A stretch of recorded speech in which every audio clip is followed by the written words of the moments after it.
And we're live. Hi. Oh, we're live. Hello. Who are you people?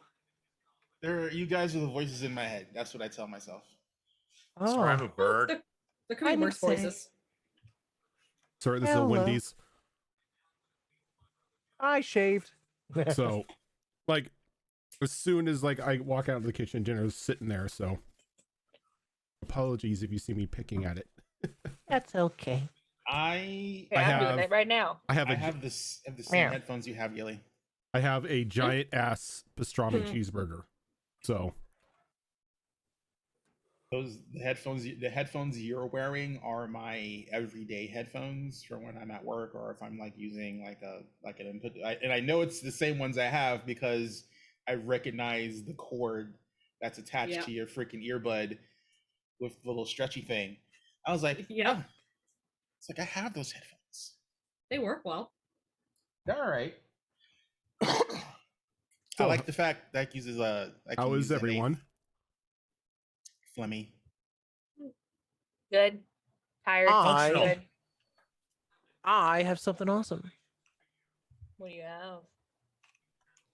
Did your Oh, so- hey, did you your- got the collector's edition. The question is did the sword come intact? Yes, it did. Okay, you're one of the uncursed ones. Yep. Who's that character? I don't know them. This is the Warrior of Lights. It's the Warrior of Light, the default character in Final Fantasy. Final Fantasy 14. As a paladin. Paladin. Yes. Crap, Rojan, I don't think I gave you the picture for December. Flamingo. I just keep seeing the backgrounds changing. I am dragon. Or I am gecko. I am a gecko. If you Oh, and- want the pictures for the December stuff, they're in chat right now. They Yeah, are. they are. Yeah. You added So- 2 of them though. Are we giving away 2 today? Yeah, because Speaking of we that, had 2 to catch up on, so we did 2 yesterday and 2 today. Oh no, that was our catch up right there. yeah, that was the catch up. Was Yeah, yesterday. that was the catch Were- up. Were we not doing 1 per show, and then we missed 2 shows, so we had Yeah. to catch up on 2? No, we But then we had technically an missed extra 2 show. shows, Yes. but we made up for it for Chimera Collective, so we were only 1 set behind. So we're only giving away Assholes. 1 set today. Okay, Wasn't well, that- you didn't tell me that you did one during Chimera Collective. I did because I asked you what bot you used so I could do it. And I have you remember set up that. the link. Yeah. I remember that. That's true, you Yeah. did, but you didn't tell me that that was a spare giveaway. I thought It that was a was spare included giveaway. in Yeah. the December giveaways. Nope, it's just the one But giveaway. that's today. fine. So we're doing the Miami Dice one, which is the first one listed anyway. Yes. So. Wait, it's called Miami Dice. Yeah, Yes. Yeah, it is. Yes. yeah, it is. Totally is. So that little back and forth is a nice little segue into, yes, it is December, and we are giving away a set of dice every episode in the month of December for all of our shows that we put on throughout the week. The drawing will be open until the end of the first break today. So if you want, a chance to win the Miami Dice, I almost said Miami Vice because of Shadow That's the Fox. joke. Because That's the joke. because of Shadow Fox and his Vicember. How did he get timed out? Wow. Timed him out. Wow. Go ahead Wow. and use HB Fox is vicious. exclamation point December to enter into the drawing today. You do have to be present if we draw your name, and you have to tell us what you won. Dice, click clack, math rocks, whatever you want to say, just as long as you know what you won. We'll get Numerical polyhedrons. numerical polyhedrons if you're a nerd like Weirds. Yeah. So last time we left off, it was the start of a brand new campaign. Everyone met up on a sort of haphazard incident that took place upon one of the numerous trains for Odag. While everyone is enjoying a fine meal or drink in the galley car of the train itself, situation broke out as to monsters being in the kitchen. Some of you sprang forth to take care of the situation or to assess the situation, while others of you hung back in the galley car. You noticed that there were individuals outside lobbing strange putty-like or putty-covered gems onto the windows and the outside of the boxcar. After dispatching of the strange jackaware that seemed to have invaded the kitchen itself, there was an explosion as one of the individuals outside the train shot one of the crystals, sending all of you tumbling and flying through the air. 3 days later, you woke up in the town of, well, Madtown. Nursed back to health, slight concussions, bruising, cuts and scrapes, but none for the worse, thanks to the head of the healer's hall, Lady White.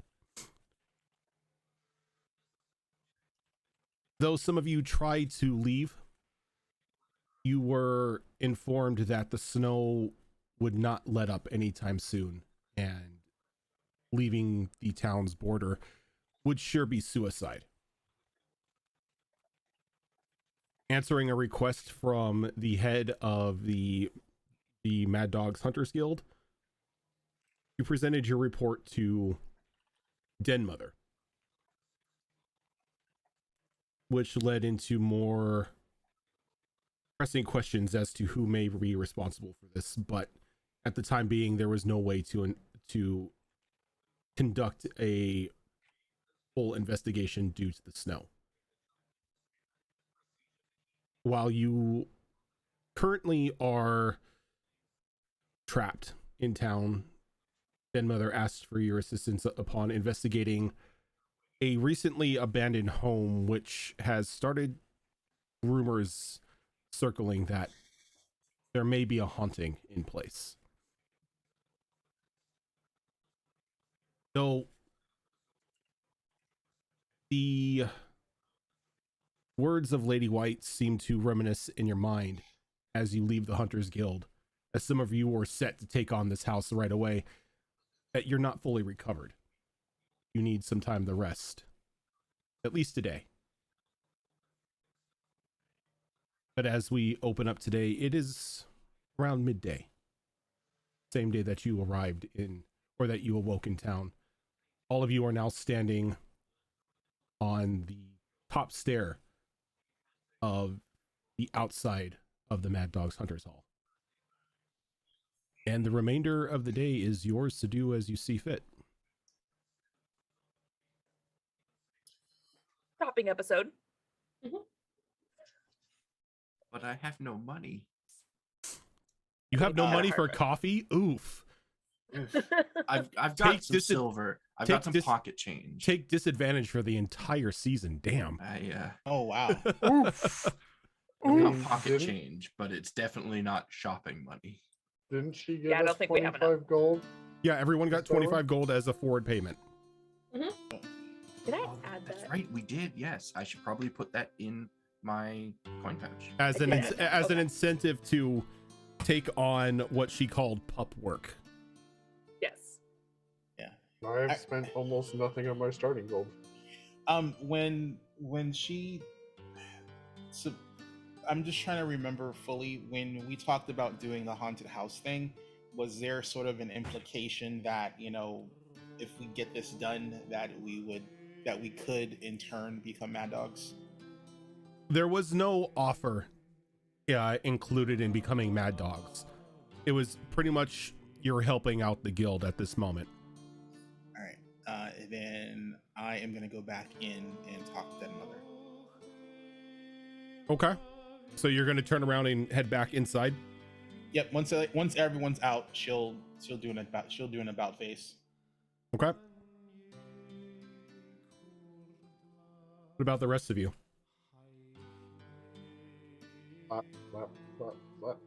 Flat. I would probably want to first unwind and think of a plan at the inn.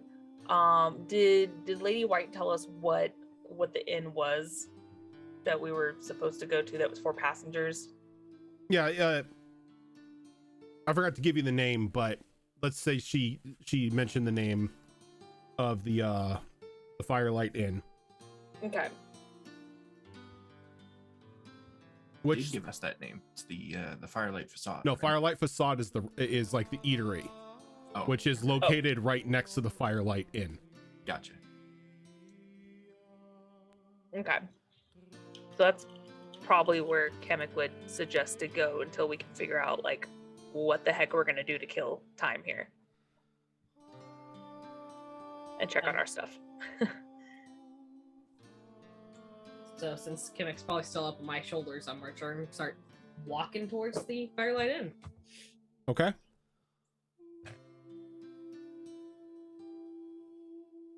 Everyone else following suit? No. All right. What is Alistair doing? Al is going to. He's going to check out the house that is supposedly haunted. He's not going in. He just wants to observe the outside of it to see, just a little recon. Just get a feel for what you may be dealing with later on. Exactly. All right. Is anyone else breaking off from the group, or is like some of you going to the inn? Al's going to the quote unquote haunted house, and then Yumi or Yuri's going back inside to talk to Den Mother. Now that I know I do have a little bit of pocket money, I am going to go shopping. Okay. So you're just gonna, so Mia's just gonna wander around town, see what catches her eye. Yeah, she's looking for some specific stuff, but it's more or less also meandering the place to get a good idea of the layout of this town, what kind of guard presence is here, what kind of church presence is or isn't here, that kind of stuff, as Okay. well as the shopping.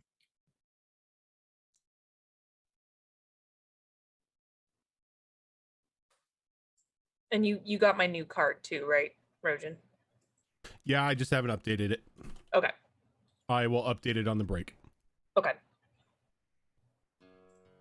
Yeah, so there's a couple things I want to do after we get back to the inn, but I'll wait until Okay. we kind of do everyone else. All right, so let's go ahead and start with Yuriko here. So as you pretty much about face and turn back in, you almost run like into Den Mother as she's exiting the hallway that led down to her office. Oh, excuse me. Might we have a word? You're one of the ones with Al, right? I wouldn't say I'm with him. It's just a unexpected coincidence. That's Al, but sure. What do you need? Is this assignment going to lead to membership?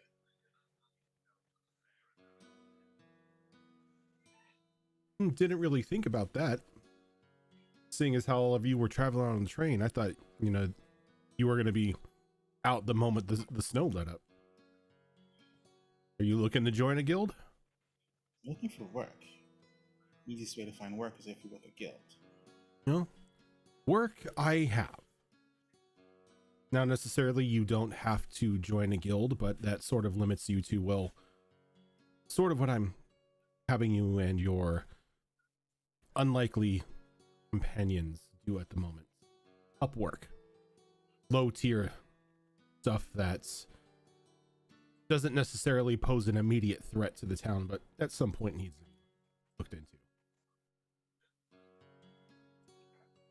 No, anything I can do to increase my standing up north is appreciated. Up north. Mhm. Where up north? Oh, well, I live in Stillwood. Well, I guard Stillwood. But I'm not a big fan of the walled cities, and if you're in Snowmelt, even though they're very far from the church, they're close enough. Yeah. You get more and more of the robed ones up there than I'm comfortable with. But how about this? Let's take this little task with the haunted house as a performance evaluation. And talk from there after you're done. That is fine by me. And she'll thank her. She'll give her a little respectful bow, and then she'll turn and start heading towards the inn. Okay. So while this is going on, Alistair, the reported house isn't too far from the guild hall. You walk maybe about 2 blocks, and you're standing out in front of a simple 2-story building. Looks like it's been coated. It's been recently given a fresh coat of paint. There's new shingling on the roof. Windows, aside from being covered at the moment, seem brand new as well. If you didn't know better, this house looks like it's just recently undergone like a major renovation.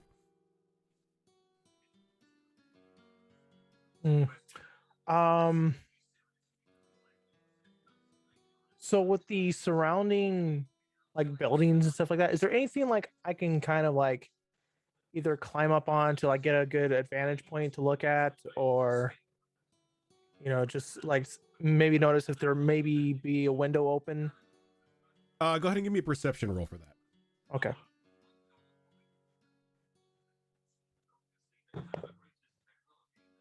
Uh, 14. 14. It looks like all the windows at the moment are shut. They all seem to be tightly secured, and there are drapes on the other side blocking any look in. All right. Is there a basement? Like maybe one of those outdoors type of things? You don't see any of like the storm cellar entrances on the side of the house. Okay. But you do know that a lot of these houses, not all of them, but a lot of the houses do tend to have sort of basements to where, since the weather is cold enough, they're able to store meat and chill things like ale without much of an issue.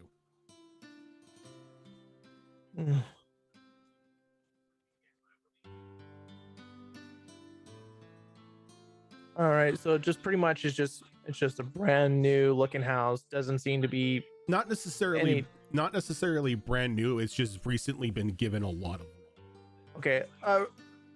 Recently renovated, I guess. Yeah. All right. Is there anyone like nearby, like trying to look suspicious of any kind? Not really. You get a couple really? people who are walking by, and they they wave at you as they go by, but you don't really see anybody that stands out. All right. So far, so good. It's just a regular house. Don't know why anyone would think it's haunted, but he's just gonna be like, all right, he's had enough, and he's probably just gonna go to the bar. Okay. Which bar are you heading to? You yourself know that there are two establishments here that do serve alcohol. One is the small tavern that's in the Fireside Inn, and then there's another one that's more of a bit of a rough and tumble sort of place, which is called Bare Knuckle and Brew. It very well known in the town. It has its own in-house fight ring. And the establishment is run by a retired mad dog. This is where a lot of the hunters themselves attend. It's sort of like their own personal watering hole. Yeah, he's gonna go to that one. Okay. So you're gonna make your way over to the Bare Knuckle and Brew. Yep, sounds good. I love how you just like you do this whole entire detail of this one, and the other one's like short and simple. I'm going to that one with the long words. It's very straightforward. Yeah. It's a tavern that's got a fight ring. Very short, sweet, to the point with that one. All right, so as you make your way through there, Mia, you begin to peruse around town, specifically looking for, I take it, something that. Yeah, I'm looking for two different things, but one thing before the other. Firstly, I'm looking for a place where I might find small cages, something small enough that I'd be able to put small creatures in it, but also kind of just have it hanging off my belt or in a bag or something. So like a miniature bird cage? Kind of, yeah. Okay.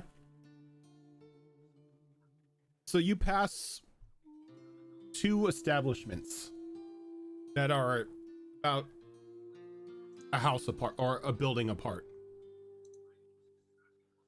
One has a sign hanging over it with a sword with a couple musical notes coming out of it called Ballad of Blades. Judging from the sounds inside, you have a feeling that you have a feeling that this is the local smithy. The other one, a little down the road from you, is called Ramshackle Tackle Box. And just looking into the window itself, of like just a little display window it just seems to have all sorts of knickknacks. I will go in that one first because secondhand stuff is in my budget. Secondhand stuff is great. Yeah, it is. You find all sorts of wonderful things in there, like a Bimmies. Yeah. Oh God, please don't be. No, they're dead. I'll 60 go in years there. later, he's retired. One of them survived. I'll go in there and I'll peruse around looking for, like I mentioned, a small, 2 actually small cages that I could maybe like hang off my belt or keep in a bag. Preferably something that might be kind of insulated to keep creatures safe in there from the weather. Okay. So as you walk in to the establishment, a very soft hint of a cinnamon incense pretty much envelops the entirety of the establishment. Inside, it's a mishmash of items. Nothing's really organized. It's just pretty much wherever they thought something could go, they just put it there to take up shelf space. My kind of place. Though you do see near a back corner, there are various cages ranging from bird cages on posts to a fishing cage or 2. Go ahead and give me a perception roll here. Let's see if you can't find anything that fitting your needs. Oh, perception, not good. 1. 1? Yes. 2 minus 1, so 1. 1. So you don't really see much. Like just the amount of stuff that is in here is kind of like it has almost given you almost like a claustrophobic feeling, as it almost feels as if the items around you are closing in. And there's a gentle hand that just touches you on the shoulder. Turn around very quickly and kind of surprised. Oh, I'm sorry. I did not mean to frighten you. You just seemed lost. Yes, lost in my own head for a moment there. Sorry. No need to apologize. I know how that feels. Can I help you with anything? Possibly. I'm looking for 2 small cages that I could carry around with me without it being cumbersome. If I can find some insulated ones, great. Otherwise, I could probably insulate them myself. Insulated. Yes, from the winter weather. Let me check to see what may be in inventory. Not everything that we have is up here yet. And the young man that kind of spooked you, he's a half elf, about medium height, very short, black. It looks like dagger cut hair. Like they took a handful of long hair and just cut it. I like this guy. Is there anything else you need me to look for while back there? No, just that for today. Okay. Give me a few seconds. I'll see what I can find. Wonderful. And as he walks behind a small counter and he pulls up a trap door and he begins to go down the steps. And as he does, you hear like little foot pads running up the steps past him, and then a small orange cat just jumps up onto the counter and just sits there, wrapping its tail around itself, staring at you. Well, I gotta give the cat some scritches while the guy is gone. Yeah, I mean, it's a requirement. You can't ignore a cat. Exactly. Meow. And as you do, as much as anybody who's ever had an orange cat knows, just throws its head into your hand and just starts loving the scritches, purring up a storm, just a little motor going. You hear some clanging and tripping and some crashing down below. But he comes up and he has a small iron cage that looks like, if given the proper setup, could fit on your hip. He goes, I have this. It's not insulated, but that shouldn't really be much of a problem for me to create. Oh, if you have the capability, that would be wonderful. Is there anything in particular you're looking for, or just make sure whatever's inside doesn't freeze? Well, if I can find a place in town that sells this sort of thing, I am looking for some small rodents, like mice and such, or small snakes. Either one would do. The type of thing that you get to feed to bigger animals. Don't necessarily think you're going to find snakes at this time, but hang around the cellar at Bare Knuckle and Brew and you should have a pretty much king's choice of mice and rats. Good to know. Yeah, Trapjaw tends to throw out the old meat around sundown. Give it about an hour afterwards and you should pretty much have your pick of the litter. Well, thank you for the tip. Now, for insulation, do you just anything special or just so it doesn't freeze? Just so it doesn't freeze. Something to keep them from the harshest of the cold weather. I think I can do that. I think I've got some wool around here. To be able to have this ready for you in, say an hour. Wonderful. Actually, while I'm here, you haven't heard anything about a haunted house in town, have you? Yeah.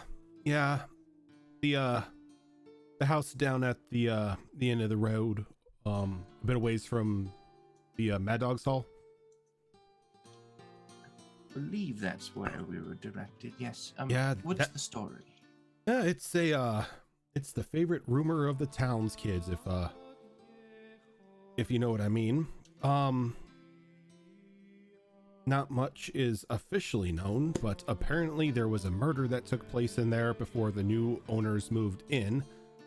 And after they gave it some much needed TLC, things began to fall off. Countertops, plates were broken, beds were overturned. Interesting. So the rumors are true then. It's real. As real as what the owners are claiming. I mean, if you want to ask them more questions, there's small little doll shop, I guess you can call it. It specializes in children's toys. I think it's something strings.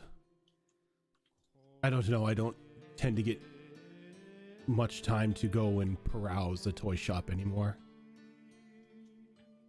Whereabouts might I find this shop? From where we are, head back around the corner. It's more near the Fireside Inn or Firelight Inn than say Bare Knuckle. See, well, that's convenient. I think I'll be heading in that direction anyway. So would you like me to pay for this now, and I can just come back in an hour or so? That is up to you. You can pay for it now, or you can pay for it upon delivery. I'll pay for it now. And actually, do you do delivery? I most definitely can do delivery. I will be happy to pay for delivery as well. I'll be staying at the inn that you had just mentioned. I don't know which room number yet. I haven't checked in, but if you just say Mia at the front counter, that's me, they should be able to tell you. Mia, okay. Well, this is Oscar, and he points over to his cat. Adorable little kitty cat. Oh yes, he's been with me for about 12 years now. Oh, an old one. Yeah, still a decent mouser. They always are right to the end. So how much do I owe you? Let's see, the cage, installation, delivery. Call it 3 silver. Done. Slide 3 silver over, give him a polite bow, and make my exit. And I will head to... Oh, my apologies. You need my name. Oh, how would you know it's from? I'm Stitch. Stitch. Oh, that's what the Mad Dogs call me anyway. Apparently, we're not supposed to be using our given names, so... Well, it's... I worked with them as a time as a... Oh, what do they call it? A sawbones. Stitching up their wounds and everything like that. So, well, that's my name. You're now. a medic, then? Off and on. I more know how to sew things up. Fair enough. I suppose that's where the name comes from. Well, Stitch, thank you. I will make sure it's delivered on time. Wonderful. Then I will head to the inn and check in.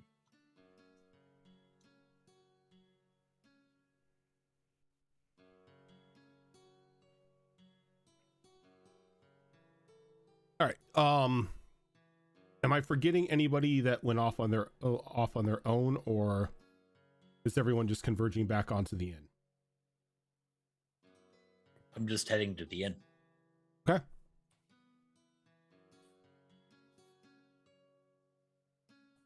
So, those of you who left directly from the Wolf's Den, it's not too short of a jaunt.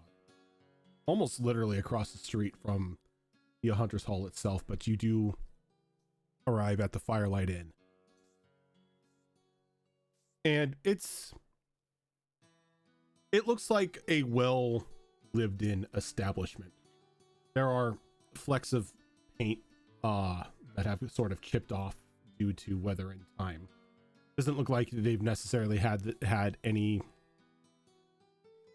spare time at the moment to give it any sort of love, but looks sturdy enough. The inside is already well lit, door wide open. A small gnome woman sitting behind a podium-like desk, smiles, giving all of you a very warm greeting as you walk in. I take it you are the accident survivors.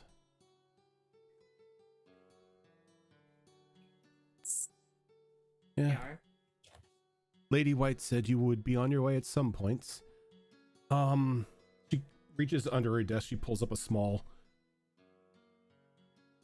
ruffle of paper. I just need your names to make sure that you are who you say you are. Gimmick. Milani.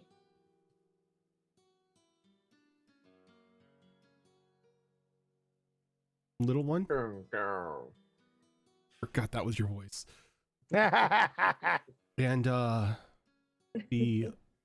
your larger avian friend? Sir Claw. Claw. Slightly larger. You are all here. Okay, well, here are your keys. She just slides them across the desk. Thank you. It's up 2 flights. You're all within the same row of rooms in a hallway. Beds have been cleaned. Should have all your amenities inside. If you need any help, come down and let me know. Thank you. I'll scoop up the keys for Kimmick and myself and pass hers up. We'll probably go to the same room more than likely. Yeah. Not gonna fight the whole. Can we just have one room? No, it doesn't matter. Just don't use one room. yeah, pretty much. I mean, depending on what happens, Kimmick has plans for the spare room, but for the time being, it's just gonna be the 2 of them. Just looks after you're done, it just looks like the remnants of a Motley Crue concert. Yeah, I'm feeling the Goliath's gonna get blamed for that one. probably. Is there anything you want to do while we're here? This doesn't look like the kind of place to have a hot spring, so not really. We can always check. We'll put it on our to-do list. Do you have something in mind? I did. There was a couple of things I'm thinking of to purchase, as well as maybe see if they have some sort of library or scholars hall or something for me to poke around in. Should be fairly quick though, but hopefully kills the day as well. We usually restock our supplies when we're in town. Do we need to do a restock? We just restocked before we left the other town, so not so much, but again, I just want to pick up a couple of quick things. Did you want to come, or did you want to stay here? Yeah, I think I'll come this time. Okay. All right. And as all of you go up to your rooms, begin to settle in, those of you who straggled a little bit, go in to do your own thing, come into the front part of the establishment. Oh, more people. Take it the remaining accidents survivors.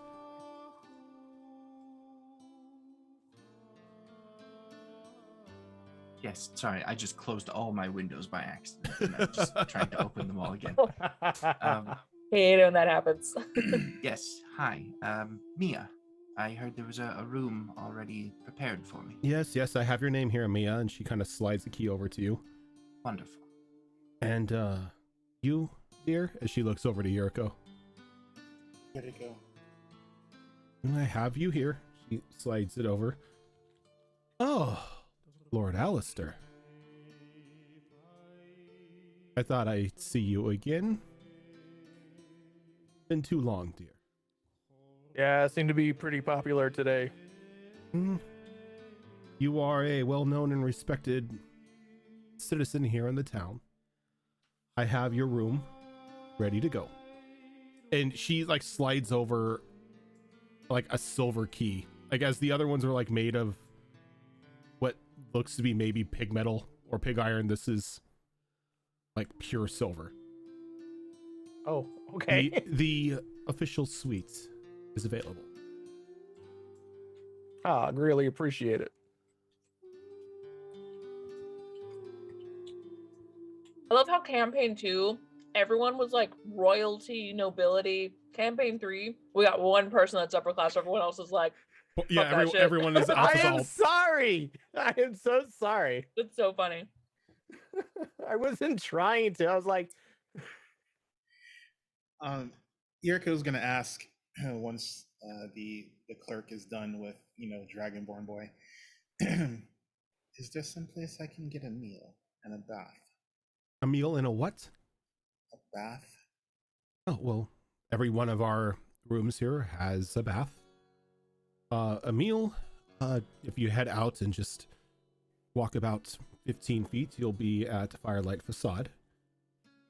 It's a lovely establishment. Is there no bathhouse in this town?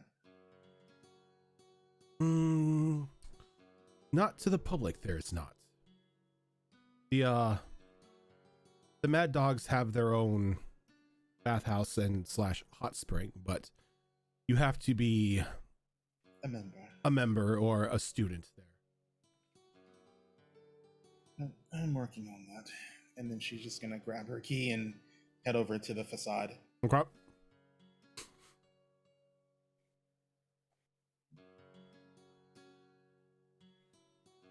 So once you get your rooms, are you settling down for the day or are you heading on out?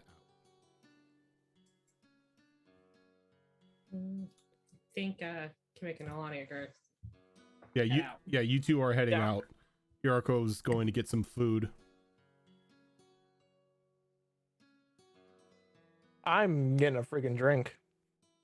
Yeah, you got your room. You pretty much go throw your stuff down and start heading towards the tavern. Yep, pretty much. I'm gonna go find proper food. That's I tried to lose a gecko earlier with that and it didn't work. So he's all like, sorry. And now you're rooming with the You gecko. know, I have to wait for him to go, come go, if you- friend.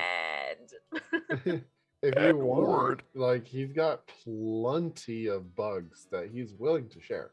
real food. All right, so are you heading to Firelight Facade as well? Yes. Okay. I thought we were coming here to discuss things, and then everybody went into their own rooms or went. Everyone went into ways, their own rooms and then like left. So, Kuhn Probably and- later in the evening, but we've got the whole day to kill, so I've got stuff to do before things close. so Kuhn's gonna kind of look around and then just pad out the door and explore the town. Flap, and flap, flap, flap, flap. flap, flap, flap, flap, flap. Flap, flap, flap. And he'll be looking for shops with interesting things or herbalism shops. I'm guessing because of the city setting, there's no like true alchemy shops. But yeah, stuff along those lines. Pretty much from what anyone can gather when you do like a little once over in town, there's like the odds and ends shop, the Ramshackle Tackle Box, there is Ballad of Blades, and then there is Off the Strings, which seems to be some sort of children's toy store. But aside from that, it's not really much in the town.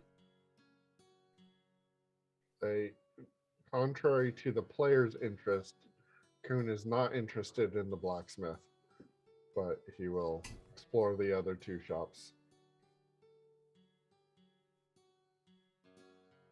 Okay. So you're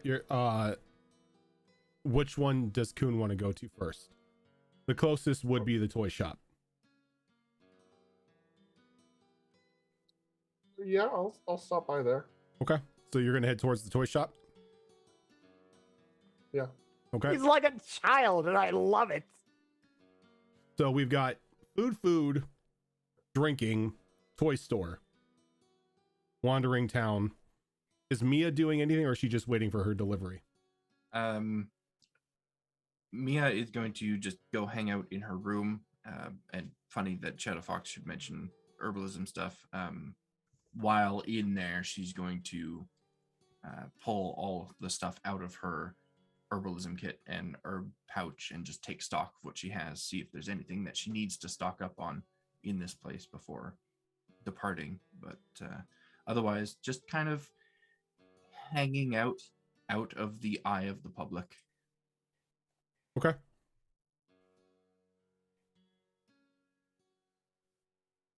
So those of you, I'll wait for Asner to get back to do that. I was about to do the food thing, but he's gone. So, Kemek and Sorry, I had to grab my dinner from the front door. all good. Kemek and Nilani, you two sort of set out onto the town. You see that Azure Claw and Yuriko both head towards the Firelight facade, and you hear very, very pronounced flat coming from behind you as you see Kuhn kind of like waddling over to what almost looks like a toy store. He's following us for a moment. Worried about that too. I was gonna have to toss a gecko. It's very odd. He's very odd. He is an unusual one. Can't say I've run into anything like that before. I am interested in how he functions when we do the investigation later, though. I am curious. Yeah. That will be interesting. But it doesn't bother me too much, just weird is all. Never really encountered his kind. Could be worse. Yeah. Be worse. Let's go ahead and see if we can find a cloth shop and a shop that may have some tools for us to work with. Good. Lead the way. Passive of 17, do I see them? What's that? With a passive of 17, do I see them? Oh yeah, you were walking behind them, so yeah, you saw them. Oh no, he's me from season 2. I'll He just sees look. everything. I'll look at them when they look at me, and then flap off to the toy store. Oh no. I approve of this. But yeah, we're gonna try to find a clothing shop, as well as anything that would probably sell some tinker's tools. Okay, so after perusing the town about, your best guess is you may find something in Ramshackle Tackle Box. Okay. There isn't necessarily any clothing store around, like specific clothing shop around here, Okay. and you don't really think you're gonna find clothing at a smithy. Right. So no, like even just fabric shop or anything either. No. No. Okay. Okay. So much like when Mia walked in, you get that very cinnamon scent filling the air, as there is a very, like a fat orange cat now just sprawled out on one of the countertops asleep. And you can hear a bit of clanking and humming coming a little farther back from the shop itself. And you can see Stitch sitting there kind of on a workbench. Almost looks like he's sewing fabric into a small steel bird cage.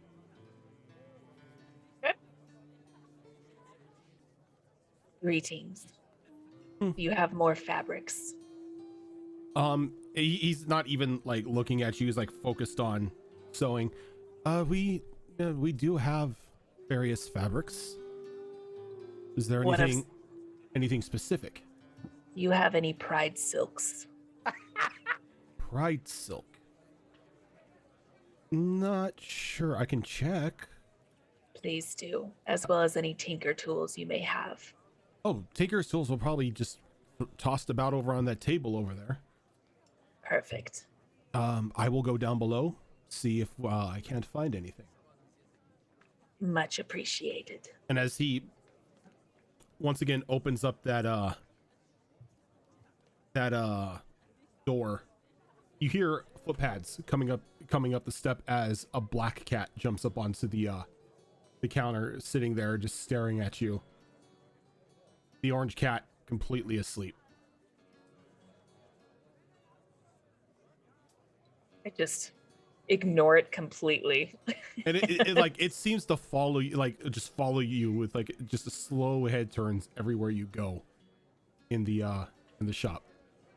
It was sleeping. No, the black cat. Oh, the black cat. Oh, Yeah. got it. Okay. Just gonna be like, all right. Then I'm gonna go and find the tinker tools and bring it back while I wait for the other person to come up. He comes back up. He's like, sorry, I don't see pride silk down there. Unfortunate. Yeah, I've got plenty of wool. I do not require wool, but I'll take these tools in the meantime. Okay, Tinker's kit. Looks like they've been used a little bit. Let's do 5 silver. All right.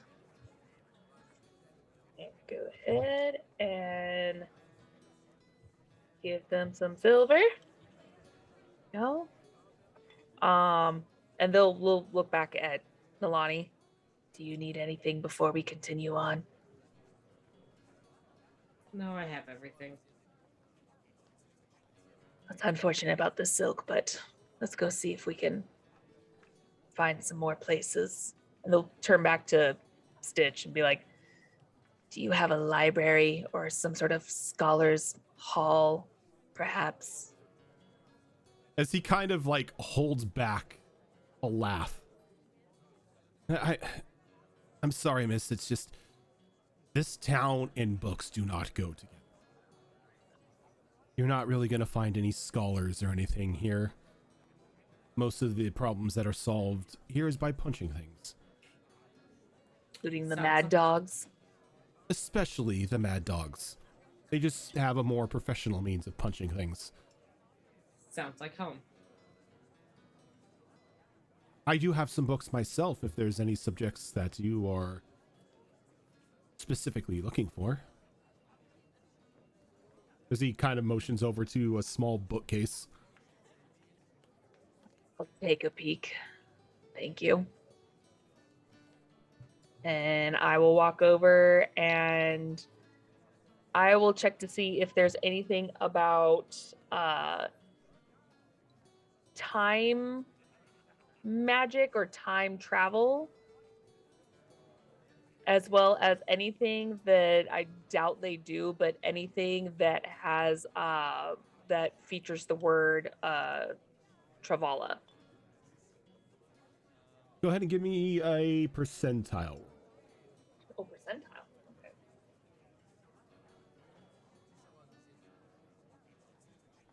72. 72. Okay. Let's see here. You find a singular book that seems to be has the focus of it on time travel. Okay. But it seems to be a small collection of short stories focusing around the theme. Skimming through them real quick, does it look like it's more of just children's stories as opposed to actual known works about it? Given your experience with the subject, it looks like it's just a bunch of lighthearted short stories that somebody would read in their off time. Nothing of the educational sense, more of the entertainment sense. Got it. Okay. Looking kind of deflated and disappointed, they'll go ahead and put it back on the shelf and look back at the store owner. Thank you for your time, but I don't believe I'll be purchasing any books today. Oh, it's quite all right. If you change your mind, I'm open 24 hours. Good to know. Thank you. I'll just look back at Nalani. Well, that's unfortunate, but that was my plan for the day. If there's nothing for me to read, then I could just study up back at the inn, but I'm actually quite hungry. We haven't eaten in, well, literal days. So I say we should grab food before going back to the rooms. Agreed. I think everybody but Kuhn is probably starting to feel that pang in their stomach. Yeah. With So that we'll- out, I'll actually pick up Kimmick this time because I want to make better time to the food store. Tired of walking at baby steps. Whoa. I have a full 30-foot speed. Thank you very much. I just have shorter legs is all. I don't have big manly strides like you, okay? You are shorter than my son. Whoa. That is fair. Okay. So you're heading over to Firelight Facade. Yeah. Okay. Kuhn. Yes, sir. It's only like a short little trip to Off the Strings.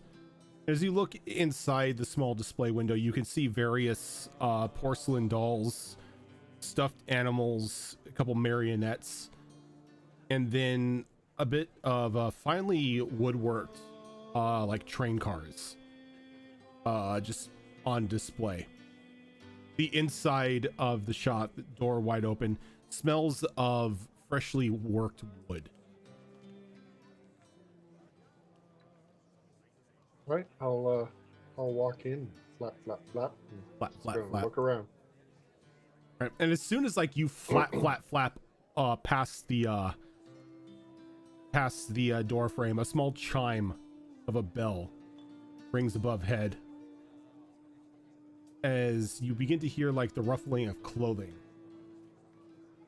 as a human woman walks out from around one of the corners, dressed in a very flowing, soft, like baby blue dress. A white rose pinned to the upper portion of the dress by a silver pin sort of catches your eye. Well, hello there, little one. Is there anything I can help you with today? Just looking around. Well, feel free to. If you need any help, just let me know. My name is Charity. He'll walk up to her and he'll put his big hand out. She takes your hand and just smiles and gives you a little curtsy. And I imagine when my hand grasps her hand, it's like around the whole backside. It's just flip.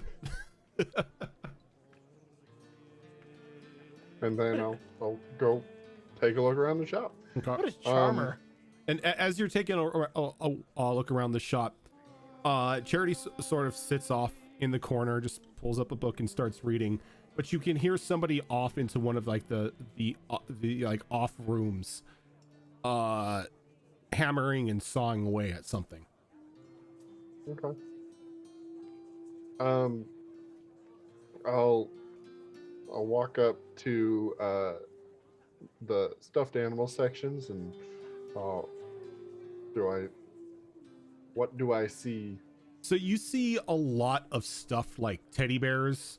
There are a couple polar bears, one or two wolves, and then a small, probably like handheld, stuffed slime.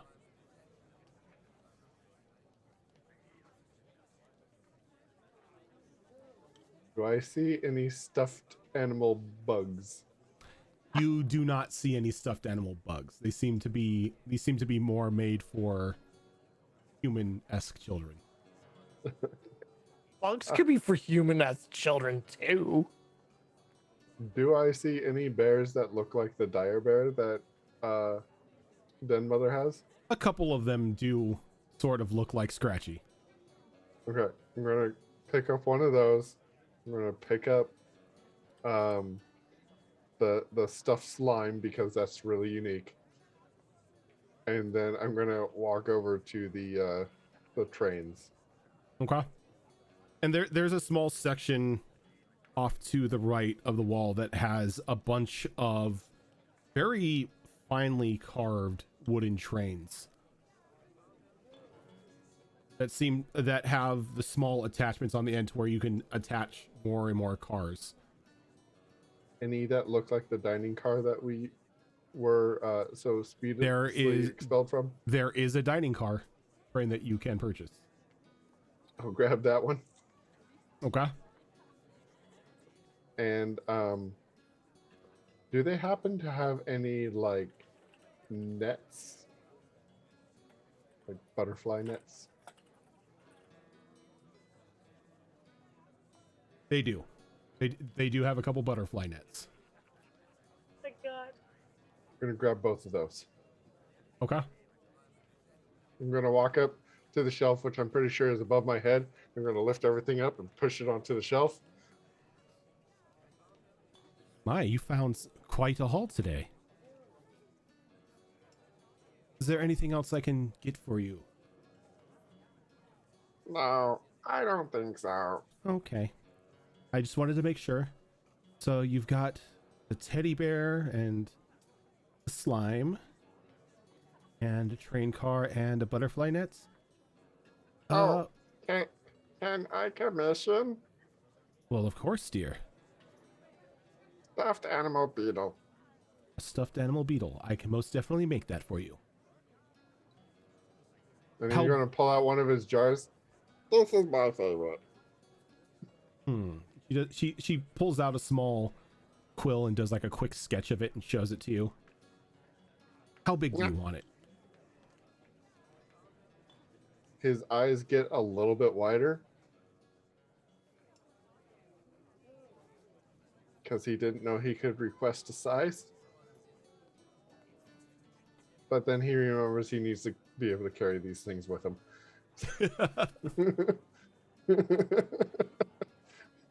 He absolutely would have bought a big one. Just a giant beanbag beetle. Yeah. Oh God, it's the 50-pound bears, beetles. And he'll just motion with his hands about normal size. Normal size. Says, okay, with the commission and everything, that will come to 8 silver. He reaches into his pouch and he pulls out 1 gold and he slides it across the shelf. She takes it and gives you 2 silver back. Grabs, he doesn't, he grabs everything and he doesn't take the change and he walks out. Bye. Oh, but you forget, Flap, flap, flap, flap, flap, flap, flap. what a strange little person.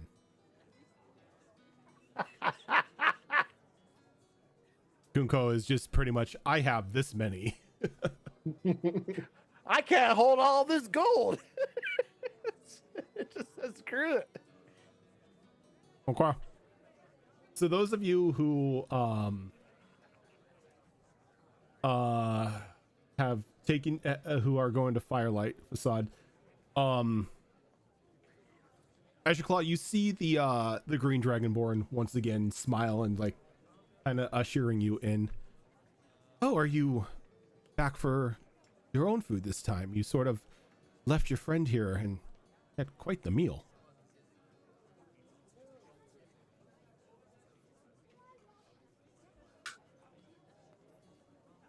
That was point.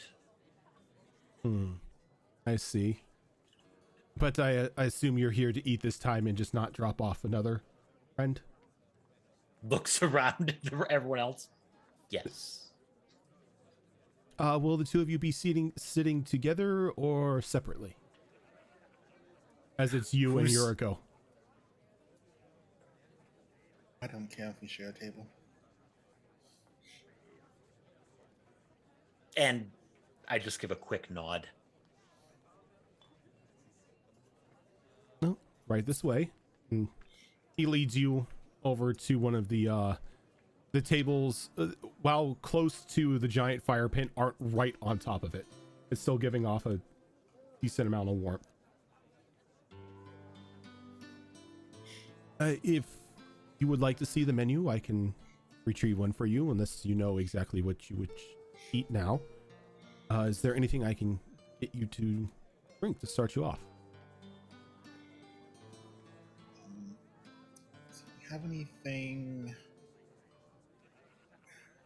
I don't know if you have it here. It's wine, but made from fermented rice. Oh yes, we most definitely do have that. We tend to like to carry a large assortment of beverages and foods here. Then I'll have some of that, some grilled fish, and if you actually have any rice prepared, I'll take some rice. If not, the grilled fish and perhaps some grilled vegetables will be fine. Grilled fish, grilled vegetables, rice, and some sake. I think we can do that. And for you? Kind of looks at Yuriko for a second. Same, please. But sweet drink. Sweet drink. Did you want a sweeter wine, or did you want more of something like a fruit juice? A fruit juice. Fruit juice. Fruit juice. I will get this back to the kitchen and have your food out in no time. If you need anything, my name is Kimosh, but everyone here calls me Kim. And he walks off back as he starts yelling into the back, reading the order. Leaving the two of you to yourselves at the moment.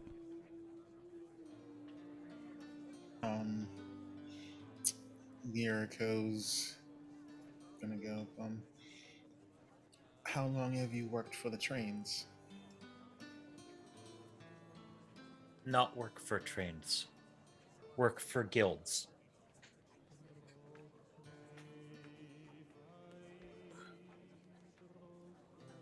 More than one. Work for guilds in Snowmelt. Oh. Have I seen his character in Snowmelt?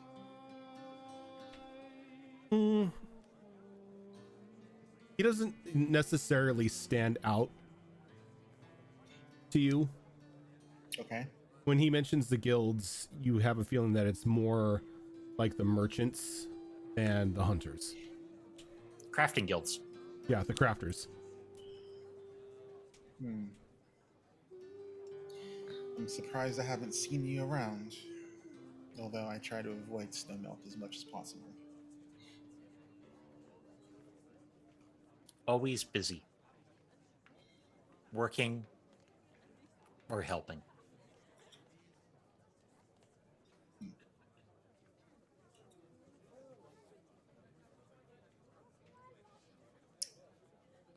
Are you from Snowmelt? Kind of ponders the question a moment. Yes, and cocks his head to one side.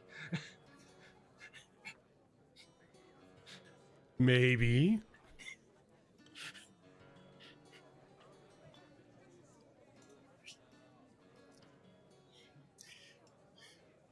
And just, would she know that Raven is not exactly a Kenku? Yeah, you know that Azure Claw is definitely not a Kenku. He's able to hold conversation without his voice changing constantly, and definitely not just repeating the same thing over and over. So he's not a soundboard. He's not a soundboard.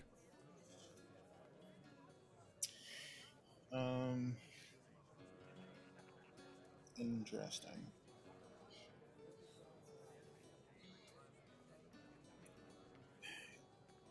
Are all of your kind this talkative, or is it just common is difficult? Common is strange. Many words. Strange words. Pointless words.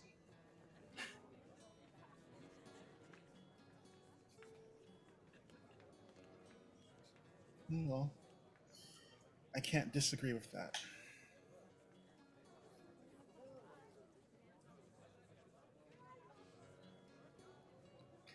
Do you have any ideas on what we should do about this haunted house we're going to tomorrow?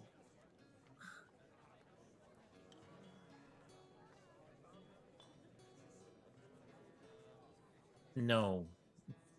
But haunted by what? It's not like ghosts aren't real.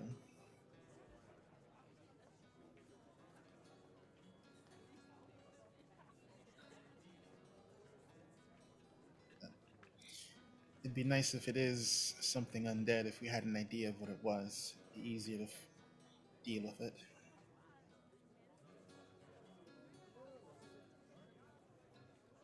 Now, would I have seen Alistair wander off at any point? Yeah, once you guys take your seat and everything, you notice Alistair sort of walk out of the establishment and begin to head past the outer portion of Firelight Facade, making his way a bit deeper into town. Ponders for a second. Dragon One might be looking. Oh, him. No. Rude. I know. Everyone hates me. No. The people of this town seem to like him. Hopefully, he's not like the others. What others? Nobility, upper crust, snobs, pompous assholes.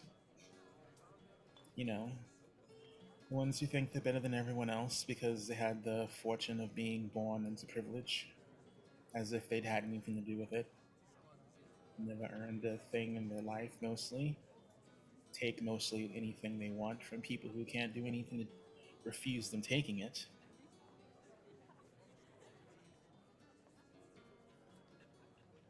And us common folk are simply supposed to nod our head and bow and accept our mediocrity. Otherwise,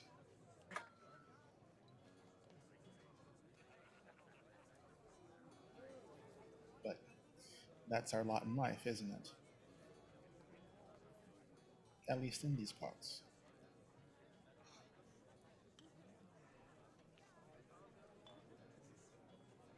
Kind of a puzzled expression comes across Azrael's face.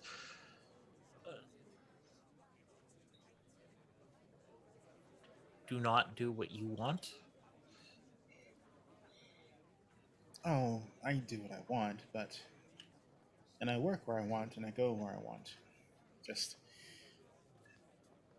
being forced to work with someone who I can't be as open with my mind or my mouth is taxing.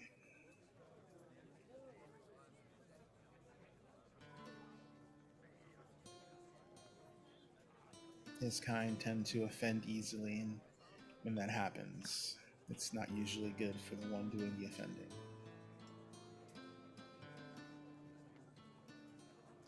He not overly observant?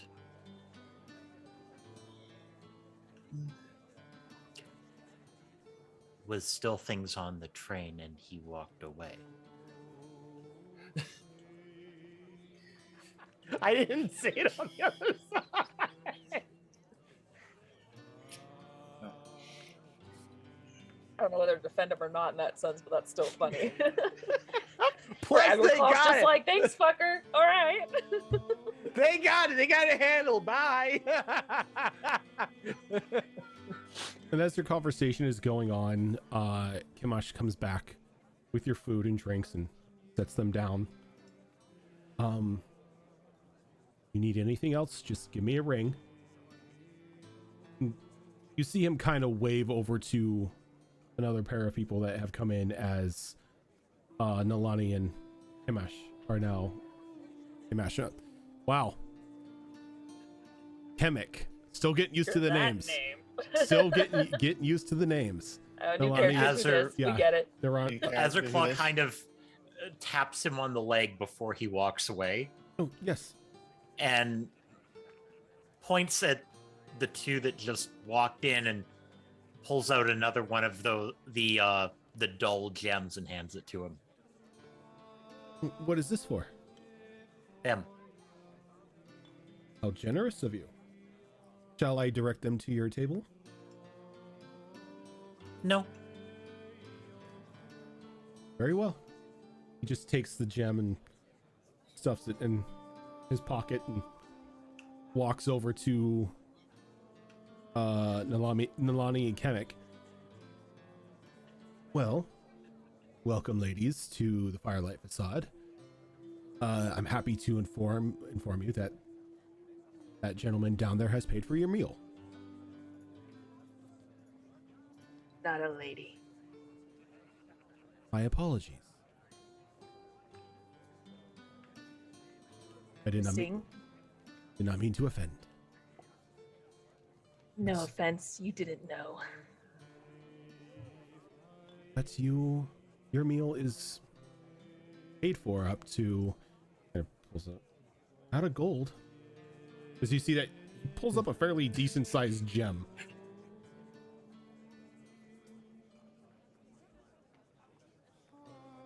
Suppose since we will be working with them, should we sit with them or eat and then sit with them? I can sit you near them if you wish. What do you think, Nalani? Wouldn't hurt to get to know our new companions for now. Very well. We will sit with them then. Which is funny because everyone's like, oh yeah, look at them walking in. I'm like, nah, she carries me everywhere. I don't walk at all. Is I'm it carries privileged. like a baby or carries like piggyback ride? Piggyback ride. I'm Baby Yoda. Why do I have a feeling? Why do I have a feeling when it gets really cold, she just stuffs you in like one of those baby carriers? She would not carry one of those. It'd be in the backpack she goes. There you go. It's okay with that. As long as they don't have to put their feet in the snow, that's fine by them. That way they don't slow me down. No. So Kimash leads you over to a table nearby Azurclaw and Yuriko and waits for you to sit. Shall I bring the menu or do you have anything specific in mind? Meats and vegetables, please. Yeah, meats. Meats Less and vegetables. vegetables. Anything to drink? I suppose some ale. Yeah, it would be fun. Very well. He walks off. You hear him once again shouting back to the kitchen. Vegetables and a lot of meat. Seems accurate. I Meat. suppose we have you to thank for our meal. So I look at Azurclaw. And he just nods. Why? Thank you, but why? You don't know us. You helped on train. Don't think I did much, but I wasn't gonna sit there and do nothing, I suppose. You were a guard on the train? Yes. Did not run like other one. Got a lot of cowards on that train that day, that's for sure. And who are you? Yeah, cool. And you? Ezerclaw. Pleasure. I am Kemek. I am Nalani. I suppose we'll be working together, so if you are a guard, then what are you? And they look over at Yuriko. Someone who came here for work. What kind of work? Depends. Mercenary? If it calls for that.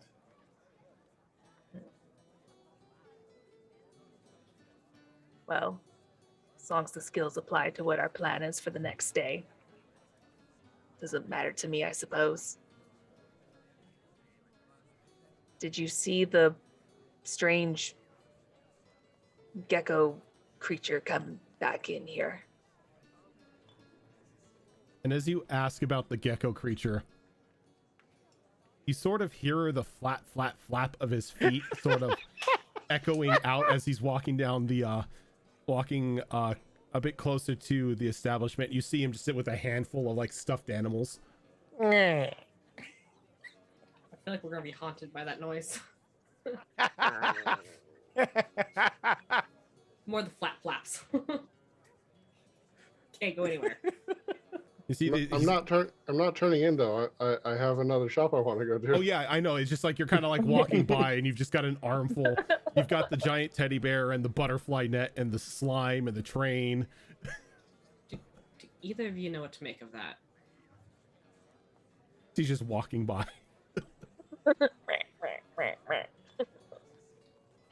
Seen stranger.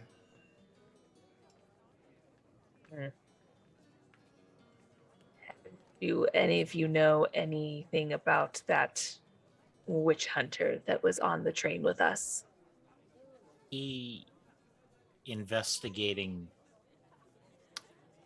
house. I see. We think. I fear he may be a problem on our mission, but I had some verbal confirmation from the den mother, so shouldn't be too much of a problem. Why problem? We will find out if it comes to it. Right now, I just feel uneasy around him. You did run headfirst into that battle and told everyone not to help him. It's worrisome. Usually things like this take cooperation. And yet, weirdly enough, that other one ran away, the one with the big hat. Yeah. She kept staring at us too. It was strange. Did she? Yeah. Didn't notice. Where is Large Hat?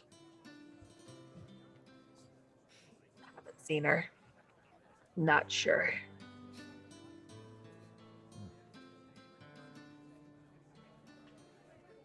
Maybe she decided to go to bed early.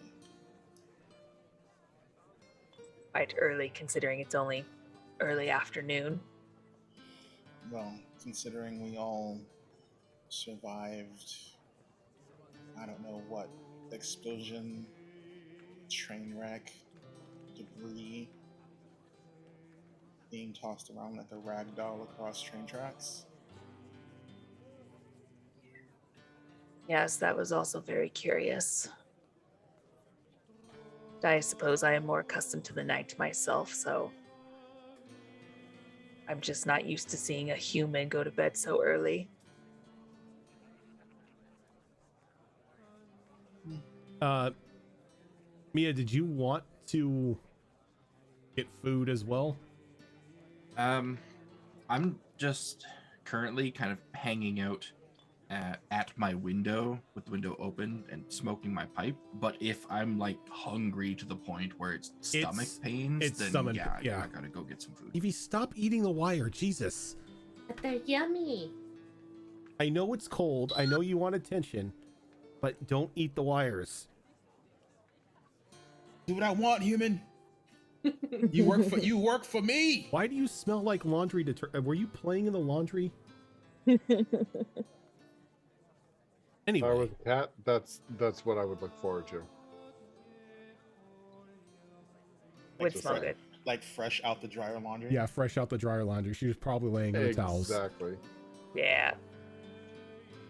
It's a good smell. But yeah, like it's definite pangs. Yeah, if it's at the point where it's gonna be painful to not eat, then I'm gonna go get some food. Okay. So as everyone is talking about Big Hat, Big Hat walks upon the threshold of the establishment. Commission sees you. How may I help you? Table for one, please. Table for one.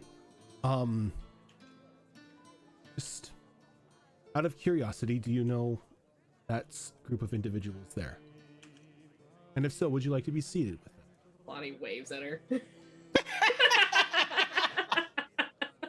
Well, I suppose now it would be rude not to. Very well. Follow me, and we can get you seated. Is it all right if I smoke in here? Oh, it's an open floor establishment that Wonderful. we don't turn down smoking. He leads you on over to a table that's pretty much adjacent from Nalani and Emek, kind of like how you were sitting in the train, but giving you a seat to where you don't have to look back to talk to them. Gotcha. And your food. Something local, something hearty. Local and hearty. I know exactly what to get you. What about a beverage? Some hot ale would be nice. Most certainly can do that. And he kind of moves as you see a very large plate of meat and another plate of meat and then a plate of vegetables kind of go by, and they're set in front of Nalani and Kemek. And then your ales are provided as well. I'll be right back with your food. Wonderful. Afternoon, everyone. No. Quebec does the wide-eyed thing again. You're a curious one. Don't see very many of your kind around, do you? No, you don't. We don't get out much. Does it bother you?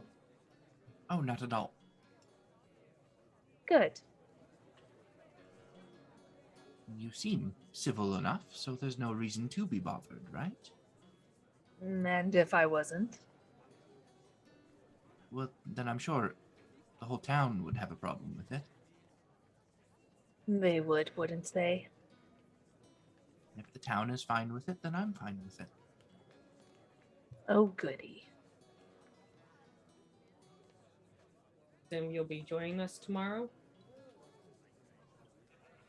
I suppose we all did kind of sign up for this, didn't we? I'm not really sure what help I can provide. What do you do? Nothing. You don't do anything. So you were on the train for nothing? I was going shopping, but Shopping for? just some herbs and such. Nothing really exciting. Regular survival supplies. Doesn't Very sound like Do nothing. with herbs. You carry a sword, so surely you must know how to defend yourself. I know how to defend myself, yes. but that's the extent of it. I'm not a fighter. I'm barely even a traveler. Sounds like you just need experience. And money. Well, I think we could all do with a bit of money, Hmm. but I'm not out to become an adventurer or anything. I signed up for this because, we're all stranded here in this town, so might as well do something to help.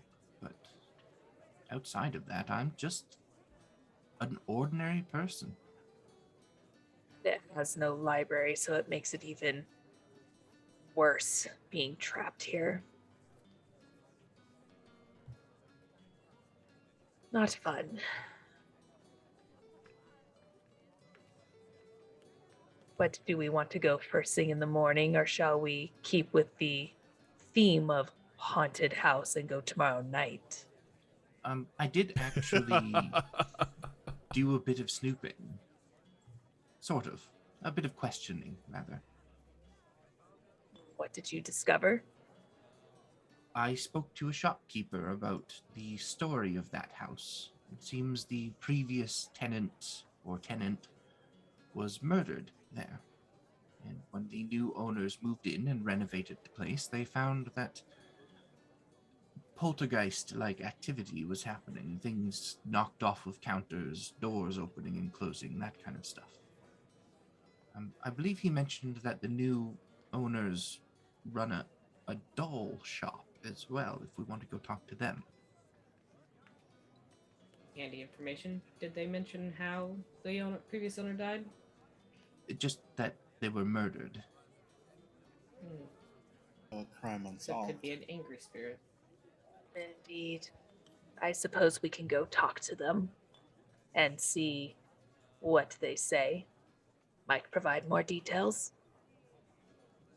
Place to start, anyway. And that's something we could probably do today. If we're looking to actually investigate the place tomorrow. Sounds like a good idea. Are we missing someone? Two someones? Where's Lord Alistair gone? Dragon One went to look at house, I think. And the other one? Just walked by with a bunch of toys. Oh. I don't Alright, know then. why. But Maybe. yes, there For have insulation. probably. But do we all want to go over there? Do our own investigation on this doll keeper? It's not like we have anything else to do. I think if we all came in there in a large group, it might make them nervous. If ghosts, probably already nervous. Very true. They may actually welcome our presence. Somebody actually making an effort to look into their problem for them. And it's at this time you all see Alistair walking back with a bit of a disappointed look on his face. Alistair, the tavern was closed, as it's only midday. Oh, darn. There's a sign on the front of the door that said, come back when it's dark, you drunks. Of course he doesn't pay attention. But you see the small collective of people that you were in the accident with gathered around a couple tables at the restaurant. Give me a sec here. I gotta do a roll. Do we see him enter? Well, it's outside, so it's like you can Okay, see him gotcha. walking along the street. Can I make sure there is not an empty seat next to me? Don't bother. He's not even gonna sit near you guys. It's rather impossible to do so because it, aside from you, it's pretty open right now. Gotcha. And as Alistair walks into walks like through like the little threshold of the establishment, Kimish kind of gives him a nod. He's like, Lord Alistair, as always, sit wherever you wish. I will be right with you. As you can see that he's carrying this very large steaming bowl of chowder. Take your time. And he walks over to your table, me, and he just sets it down in front of you. There's a nice like half loaf of freshly baked bread as well along.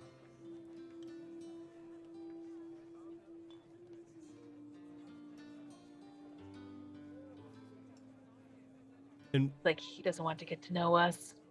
where are you sitting, Alistair? Somewhere that is within earshot, but not looking directly at them. Okay. So you're still within sight of them, but you kind of sit like 4 tables away.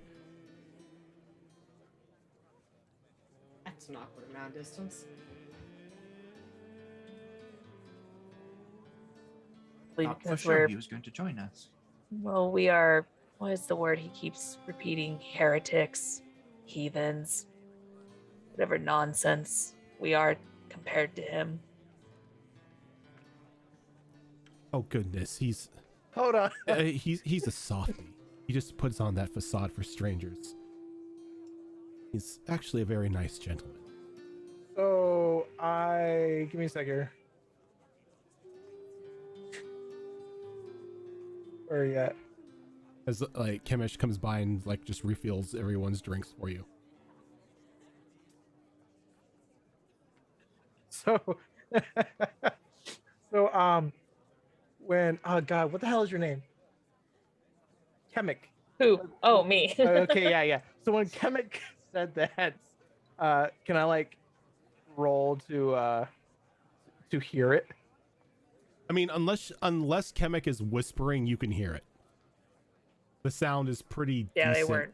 in Oh, okay. like, in the They were So, not whispering. They didn't all right. care. I was just gonna like kind of turn around and be like, I think you mean asshole.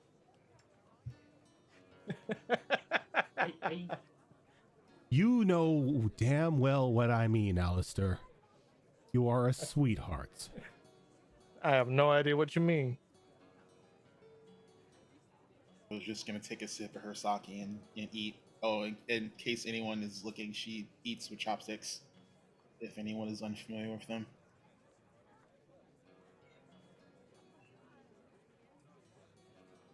Why don't you join us, Lord Alistair? Yes, Alistair joined them. That's rather rude to sit within earshot of people, especially those who have gone through the same troubling incident that you have. You know, I didn't even think about that. He'll just, get up and head on over. Kimish is kind of like standing like behind you, kind of like ushering you to like join them. You don't need to push me. You don't need to put on that facade. All right. These aren't individuals you are hunting. So, Not yet. Now, what can I get you? Your finest drink and food, please. Minus drink and food. I can do that. And do put it on my tab as a thank you for your protection on the train, Lord Alistair. I will do that. My pleasure. Thank you. And as he's walking by, he just calls back. He calls to the back. One Alistair special.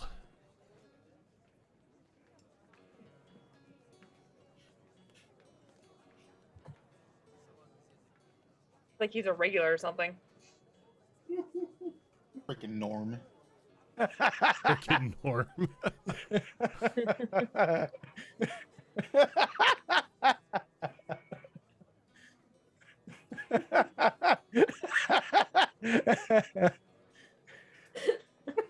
And as all this insanity is going on,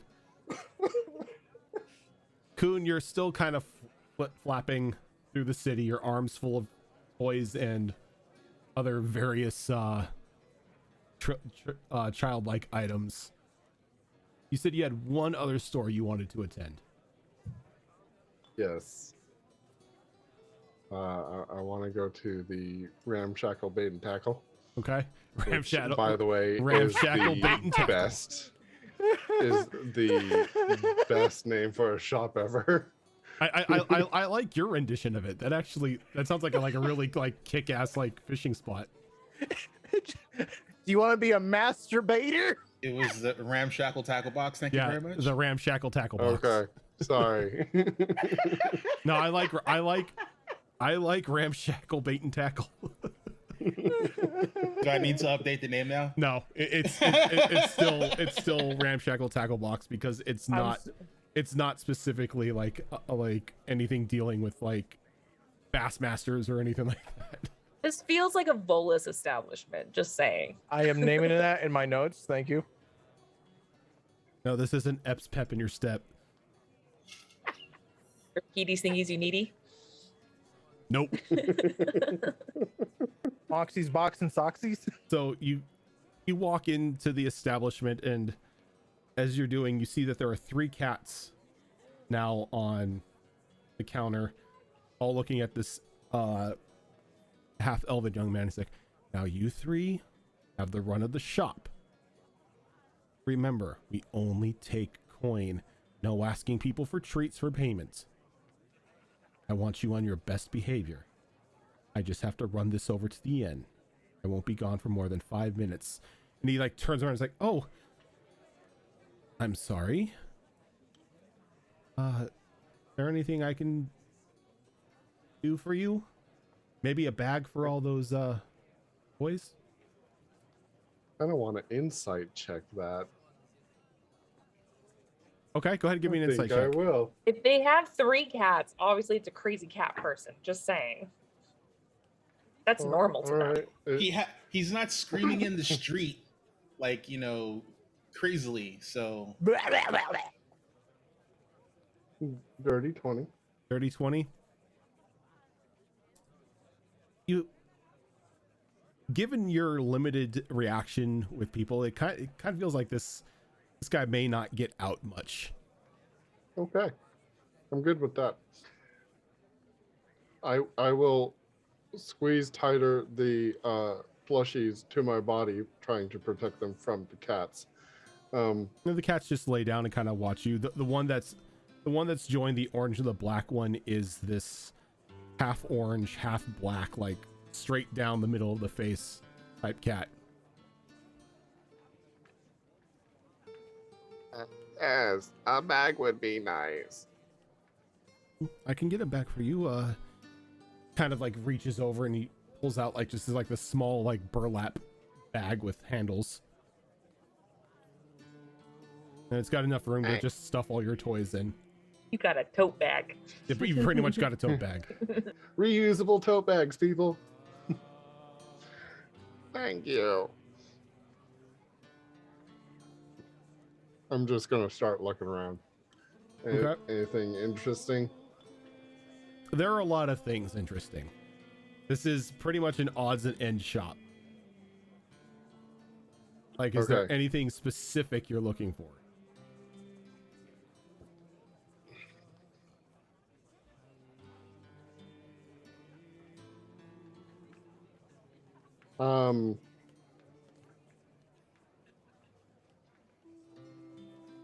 So here, I would think probably if they have anything with like gems or gem like, even fake gem stuff, would probably catch my eye. Anything Go ahead and give me a perception roll. anything kind of like stars or anything like that. Just anything like super interesting would be great. That's gonna be a Camera's 19. jumped. No, why? Zorro is now Alistair. I apologize. Zoom had a fit. As Zoom does. True.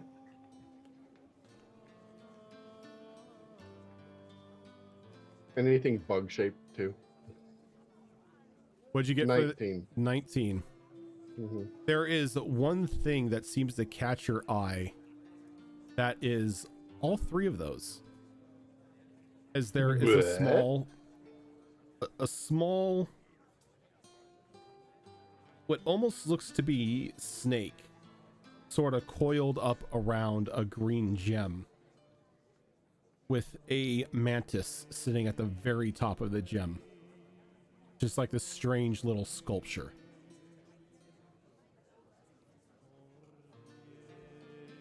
Yeah, I'm touching that. You're touching it. Yes. Okay. And when you touch it, it feels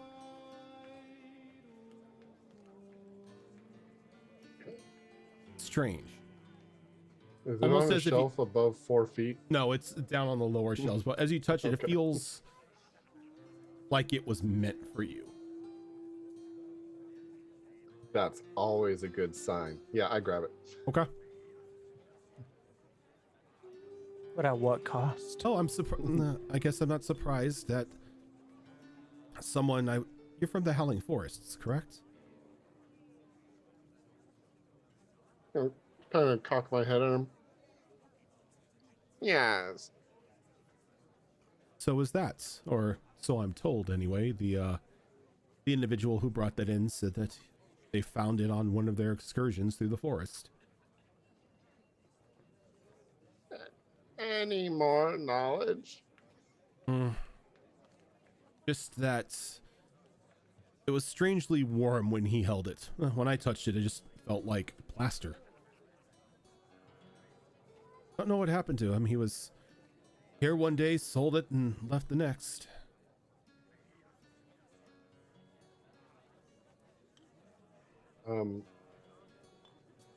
I'll just nod at him and continue to look around, and unless anything else pops out at me, I'm going to purchase that item and be on my way. And it's 5 silver. Okay, again, he takes out a single gold piece and slides it across the shelf.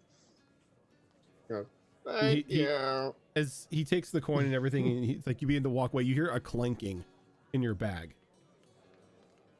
As there are 5 silver coins now inside of it. And one of the cats kind of like walks around you, kind of like rubbing against you, then walking away.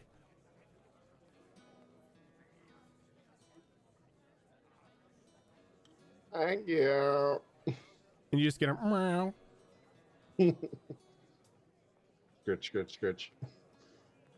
And Walk out. as you walk out, he sort of walks out with you, and you see the insulated cage in his hand as he begins to head back towards the inn.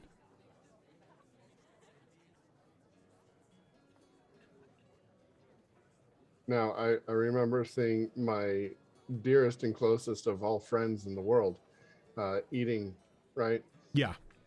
You saw Azure Claus sitting with Yuriko as you were flapping past the past the restaurant. So I'll head there Okay. with my new handy dandy tote.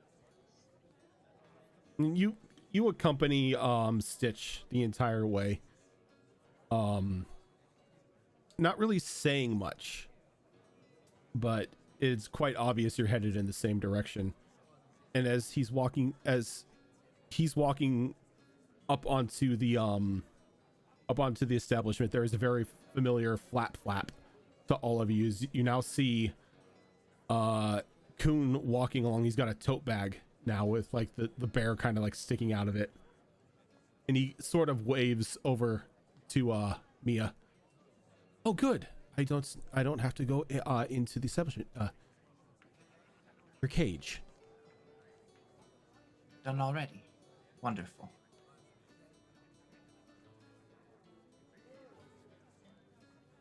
I must get back to the shop, or the cats are going to eat everything.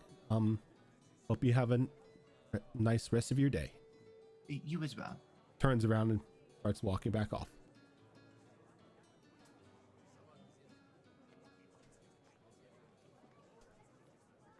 And as this large plate of like various meats and cheeses and vegetables are brought to to Alistair's table, and then a very large pot of bubbling cheese is set next to it. Hamish kind of like waves over to Kuhn. He's like, would you like to come in? Yes, please. Well, take a seat anywhere you wish. Is there anything I can get you? Bugs and juice. Bugs and juice. We can do that. Walks back to the kitchen, just like giving Kunkaval the like free reign of where he wishes to sit. Yes, the Alistair special is fondue. So Mia's just staring at it, thinking, Damn. that looks expensive. Yes.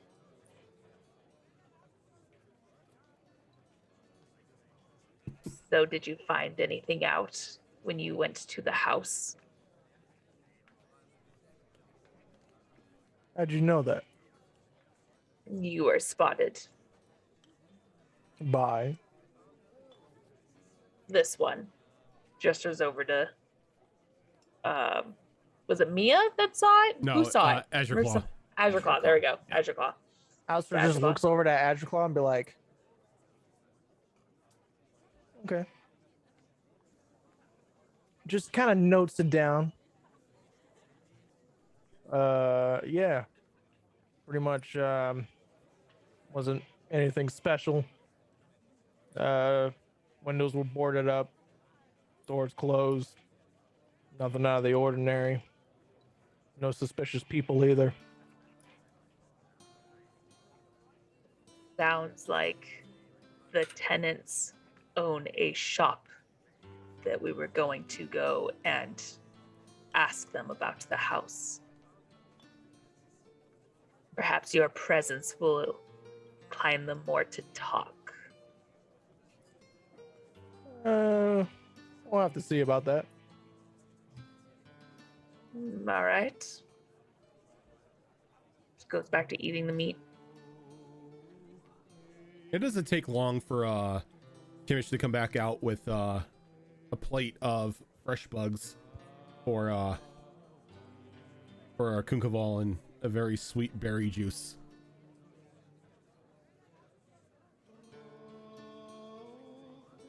We'll take about half the plate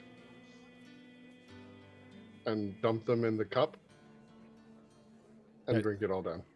Okay. And then the other half goes in the jar.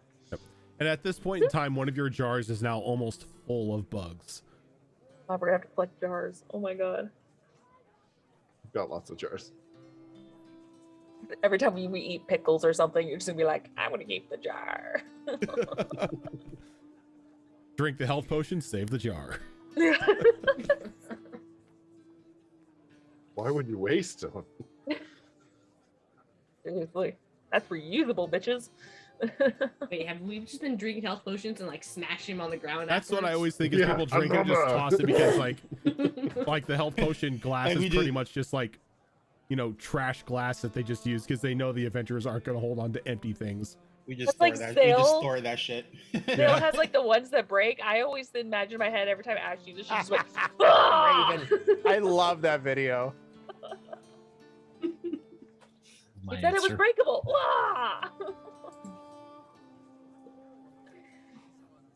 Ah!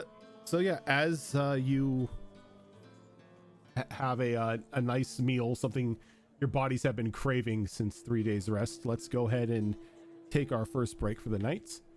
And when we come back, we will do the drawing for the winner for the set of dice tonight that we are giving away for December.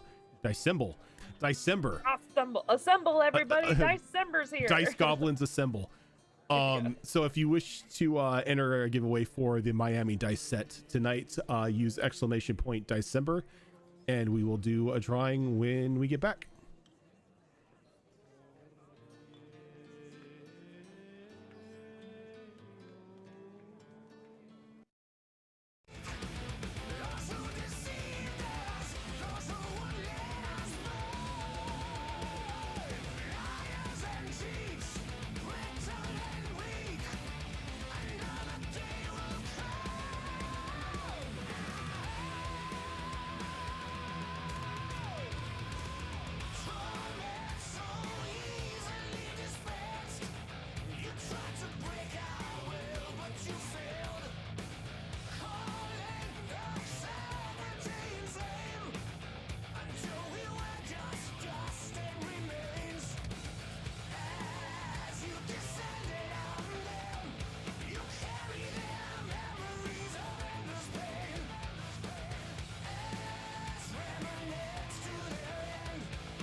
days of the early suns.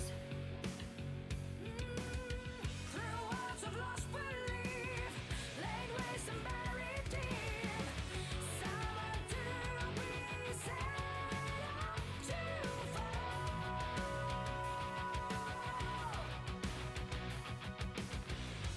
But there's no fear that lives inside this soul. Yeah.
And we are back.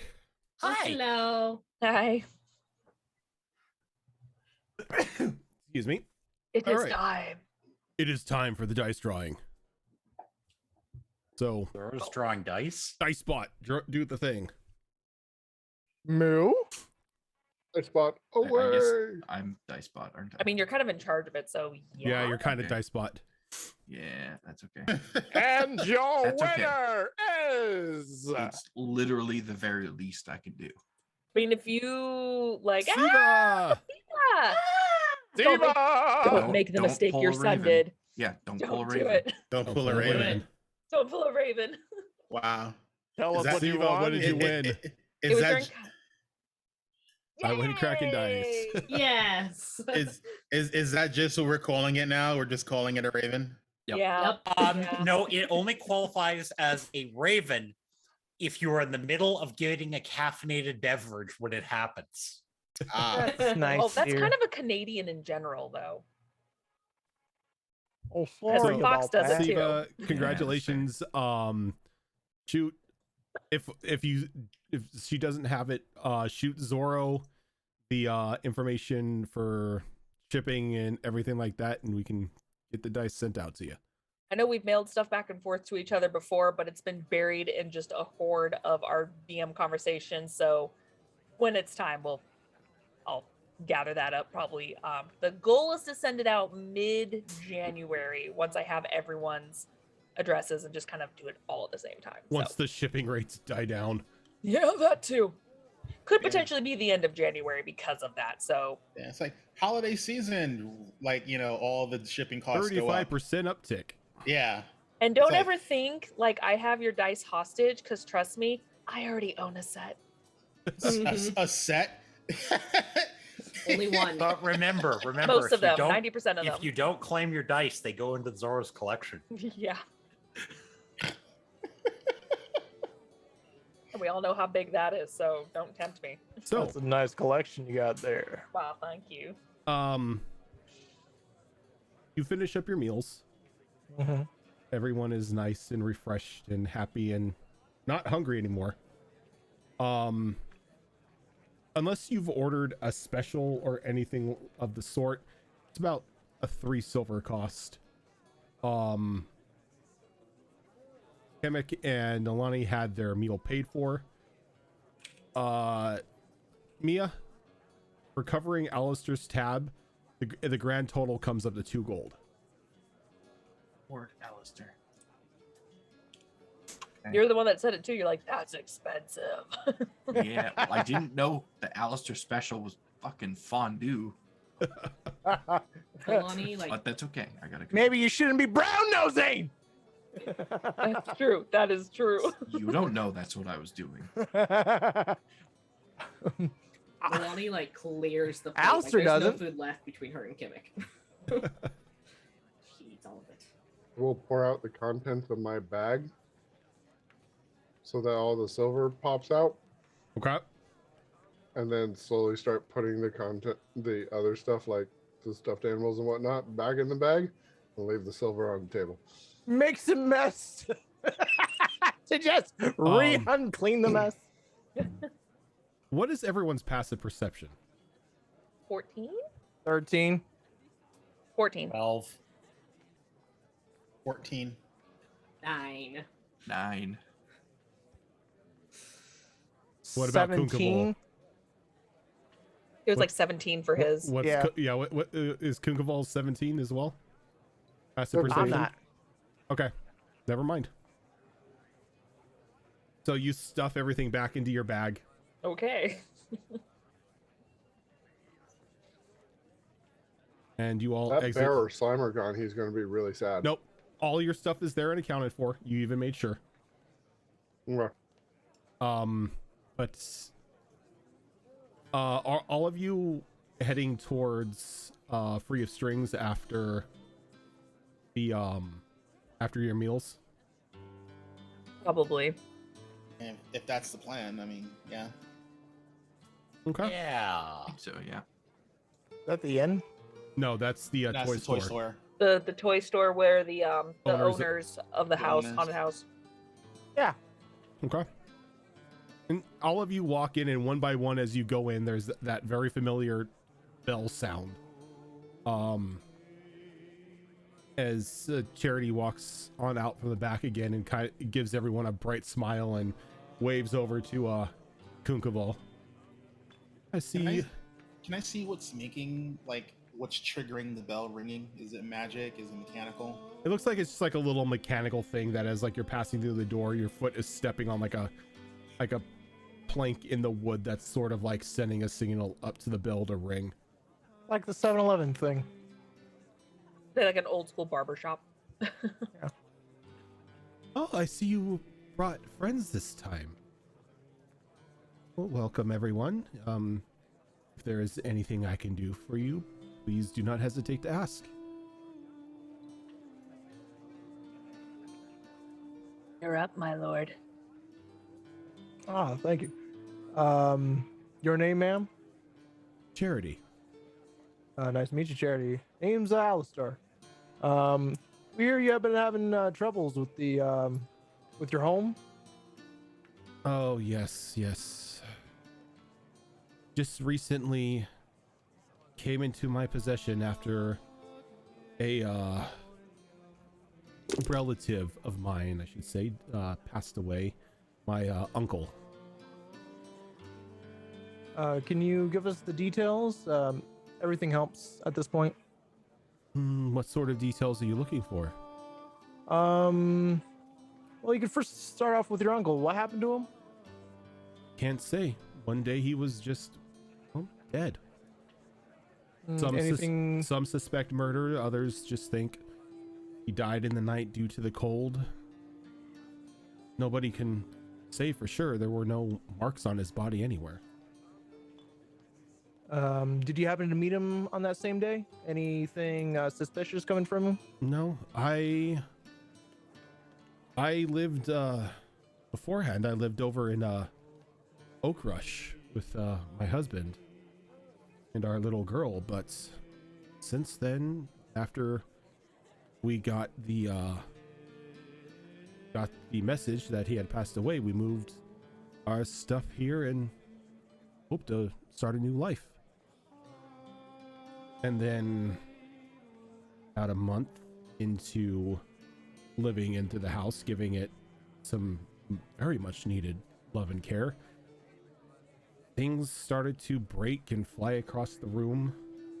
Beds were turned over. At one point we thought the fireplace was going to spurt flames right outside of it, but after that night we left and haven't really looked back. We petitioned the guild to look into it, but unfortunately, according to them, they're all out of whatever pups are. Does your uncle happen to have any friends around town? Someone that he may have came in contact with either that same day or within the same week? I'm not really sure. Most of those who I've talked to were a bit indifferent towards him. He was sort of somebody who just kept to himself. We inherited the shop as well. It's been a nice little thing. I am a seamstress and my husband is a woodworker, so we've been making, I don't mean to use the pun, but quite the killing. All right. Alice was going to turn to the group and be like, any of you happen to have any questions for the young lady here? Odd happening at the shop? Or is it just the house? Nothing at the shop, thankfully. There anything out of place when you moved into your uncle's house that wasn't there before? That I wouldn't be able to tell you. Until we moved here, I hadn't set foot in the establishment. How old was your uncle? In his 50s. 53, I believe. Body buried or cremated? Buried. It's often the local cemetery. What is his name? Roderick. Roderick.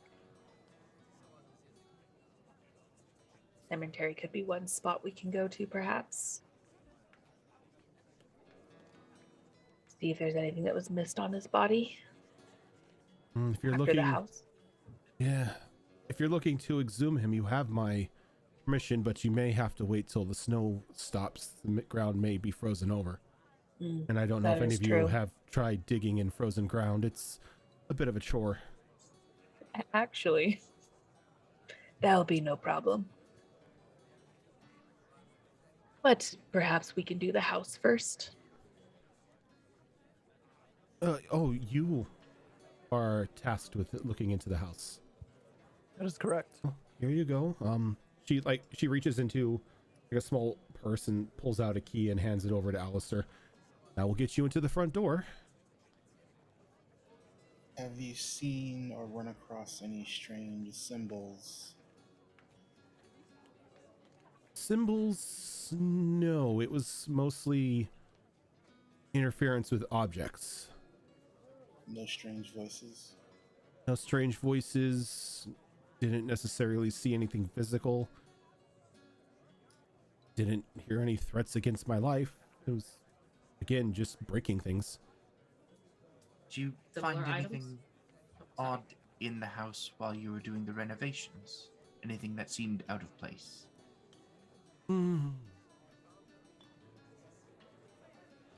There were...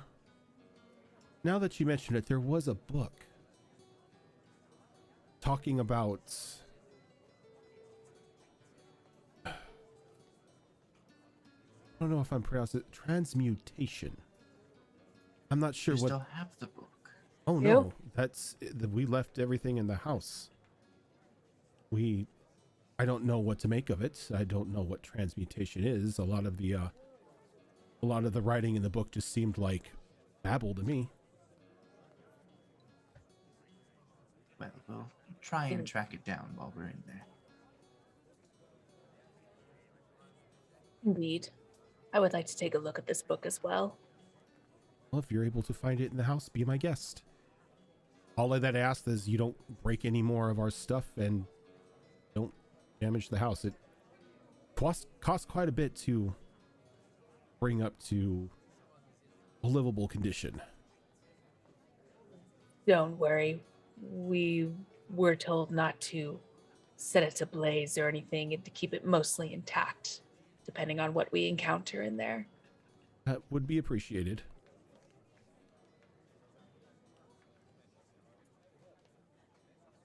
Whenever you wish. Anyone else? We'll be staying in the inn if you need anything from us. Until our house is cleared or the ghost is been taken care of, we care not to set foot back in there. Rojan, Mm-hmm. with the evidence that we have so far, and had I deduce that this might be a poltergeist? From everything that she's describing, it is a very heavy poltergeist activity. Okay.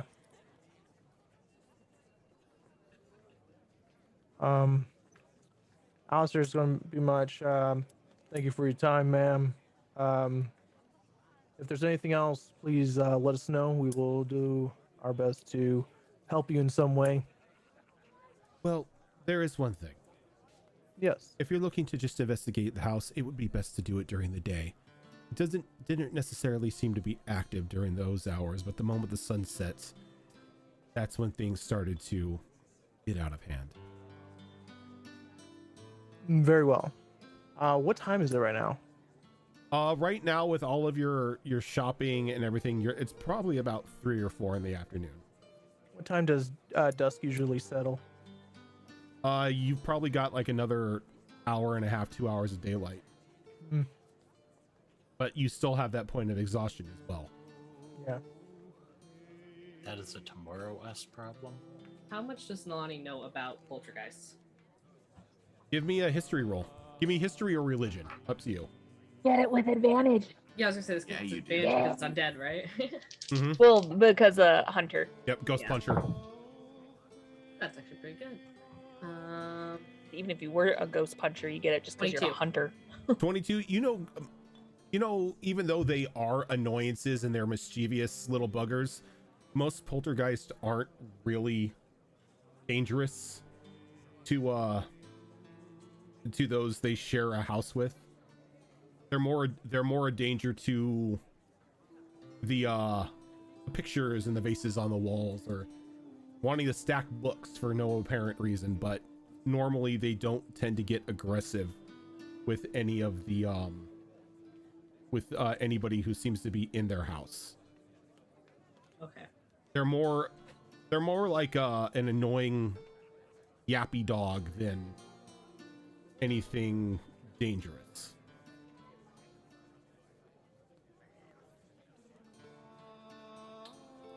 She probably just thinking out loud mutter that as we're walking out of the shop, like once we're outside.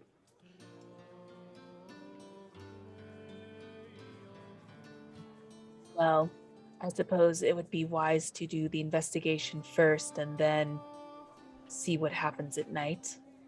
But that's just me. Might be best to do that tomorrow. Certainly tomorrow. Probably do it in the afternoon, give us some time to investigate, and then be there by night. Yes, perhaps visit the house in the daytime. Oh, who did we lose? Crowded. Oh no! Alistair had enough of our shit. Yep. Fuck that shit, I'm out. Tired crowd will be seated. His internet had a hiccup, so I'm sure he will be back momentarily. Ooh, oh no.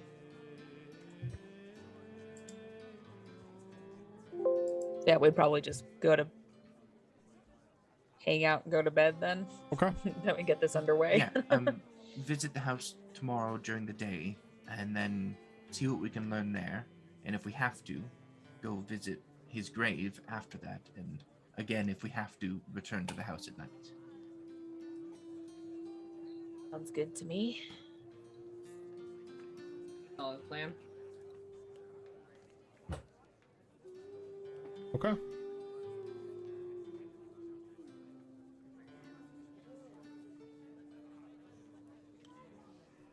So everybody retires for the night? Mm-hmm.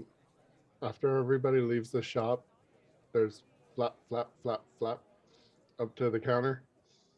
And I'm going to place 6 wooden train cars on the shelf. Okay. Just look up at her questioningly. All 6, 3 silver.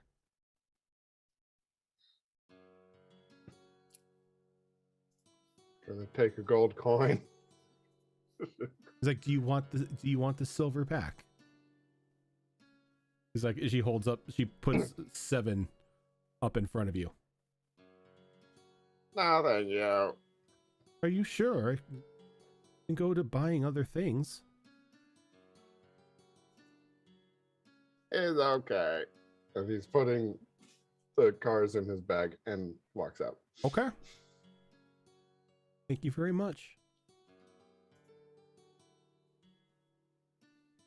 And as you go back and everyone retires down for the night, the beds that have been turned down for all of you are extremely comfortable. There is something that I'm going to do once everyone is in their rooms. Okay. For those of you who wish to take a bath, there is a bath that is in there. But anyone laying down, the bed is just heaven. Milani will take an obscenely hot bath. As most Goliath do. Yep. So what is it that Mia wants to do? Once we've all retired to our rooms, I'm just going to do a quick check in the hallway, make sure there's nobody snooping around or keeping an eye on our rooms or anything. Always empty. Phone calls right outside Actually- your door. Actually, give me a perception roll.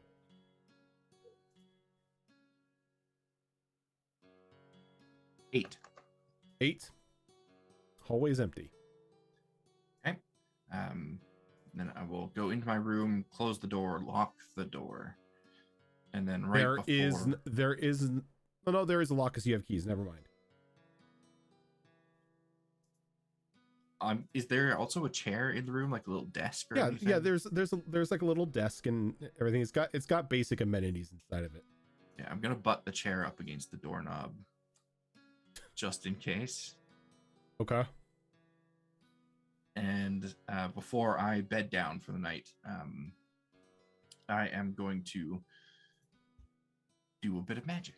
I'm going to do a ritual. Okay. And during this ritual, I am tracing red glowing arcane sigils all across my body. At the end of that ritual, I cast Forewarn on myself. You trace a small arcane symbol across your body that emits a dull red glow. The sigil can be hidden from view by clothing or armor. While the spell is active, you could become instantly aware of any creature that enters a 15-foot radius around you. If you are asleep, you are immediately woken up and know the location of the triggered creature. Any creature within the 15-foot radius when you cast a spell will not trigger this effect. Nice. Basically, an alarm clock that wakes you up if somebody steps within that 15-foot radius. Proximity alarm the spell. Pretty much. Is that from Deep Magic? Nope, that is my own creation. Yep. Oh, look at you and your fancy. I've been waiting for like you to be able to use the Right. the Vitamancy school. Waiting for I was so gonna say, long, man. we have brand new classes. It's for literally so. been years in the making. Like you talked to me about this like halfway through season 2. Yep, I sure did. Us wizards need to get together. So Once we become friends. We can bond over the transmutation book. you put Yes. the proxy alarm sigils all over your body and you retire down into bed. Yep. I just noticed that the cameras are all whacked. Give me a That's because second. we're waiting for Groudon to come back. That's why. Yeah. He has the internet issue. I'm going to capture Raven again. That way he's where he needs to be. And then I'll just do away with these cameras once Groudon comes back. And then Kunkaval goes up here. Nilani goes here. Kamek goes here. There we go. Now everybody's where they should be. So, as the night passes, everyone gets a restful sleep.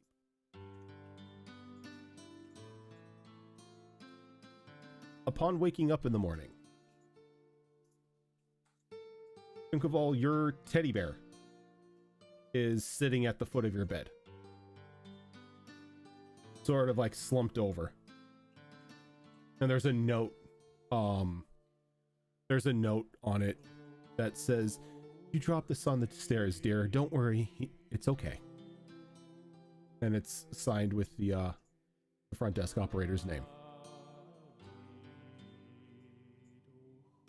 Oh, because he was actually gonna sleep snuggled up to that one, Aww.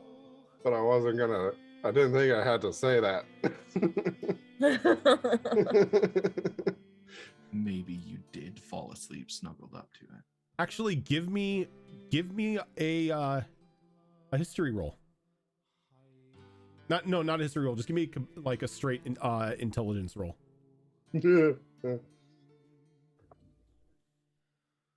Rolled a 10 for a 10. You definitely remember going to sleep with your teddy bear last night.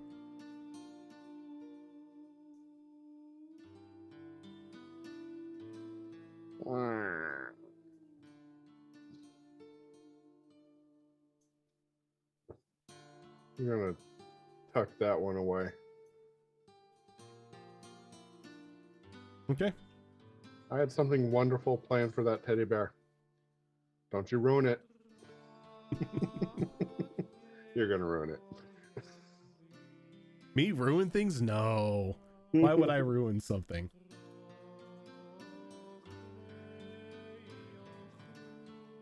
So as the new day starts, there is a small little, I keep saying small little, a small breakfast buffet downstairs that's been provided by Fireside Facade. It's nothing special, but you know, some breakfast meats, hash browns, eggs, coffee, just, you know, things to get your day going.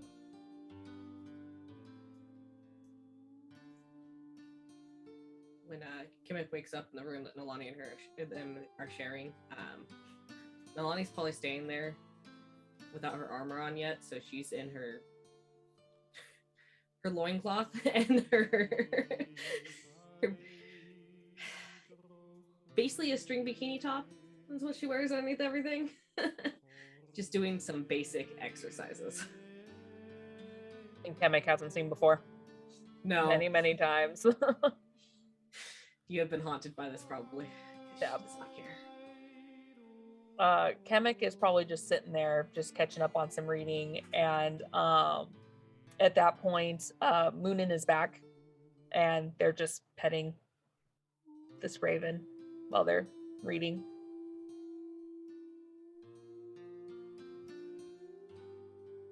Do you want to go downstairs when you're done? Yeah, we can get something to eat. I'm feeling much better than I was yesterday. Same here. It really helped resting. Let me just get dressed with all those layers.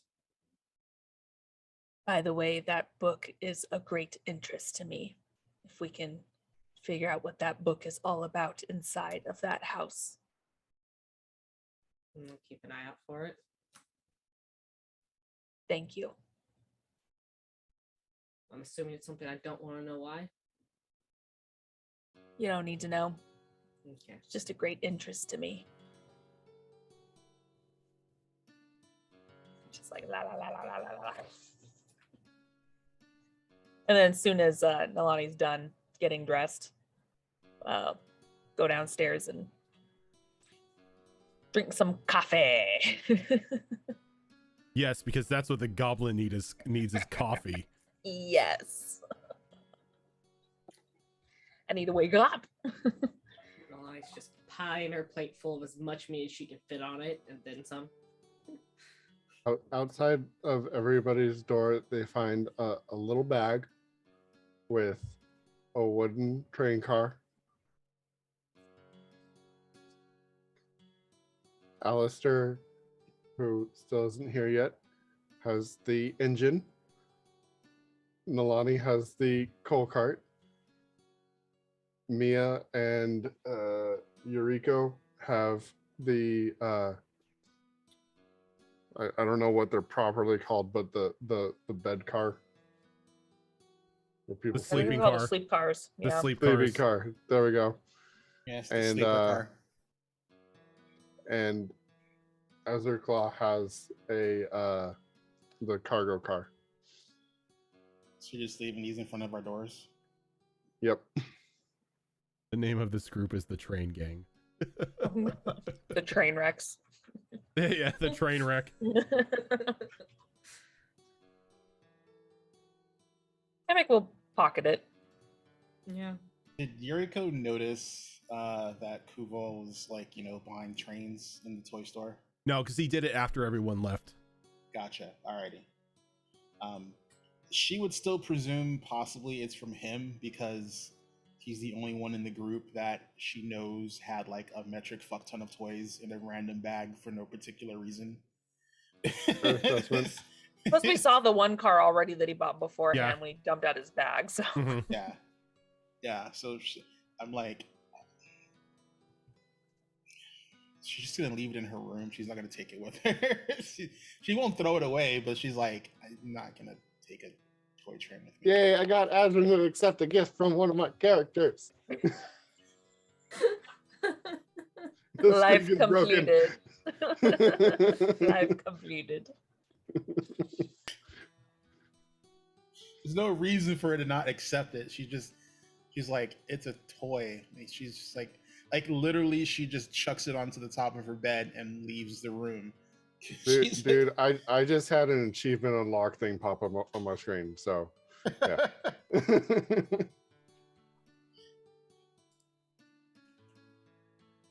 Probably just wait for everyone to gather before making any other plans, but just waiting. Chemic's not quite a morning person.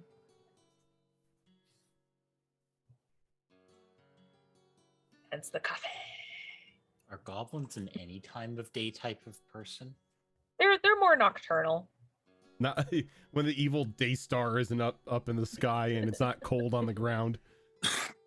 It's just easier to do a lot more sneaking that way when it's nighttime. Jericho's just gonna go downstairs and have a big hearty breakfast.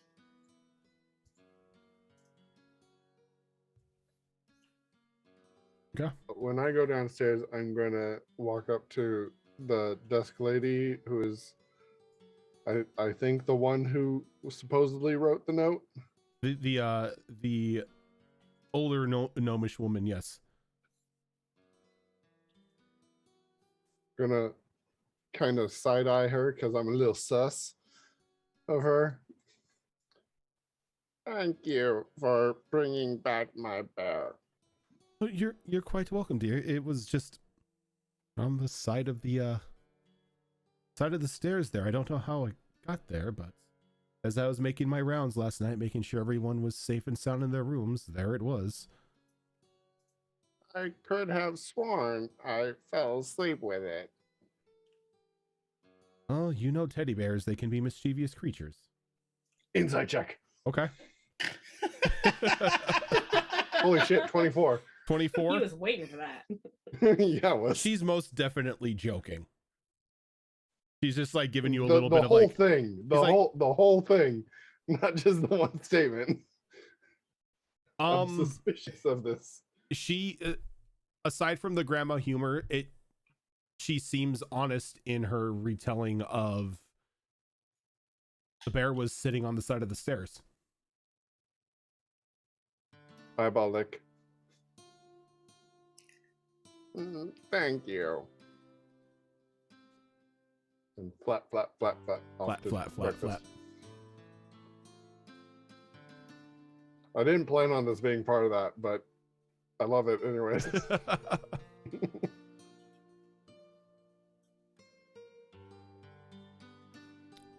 So after everyone eats their meal and gathers for the day, are you heading on over to the house?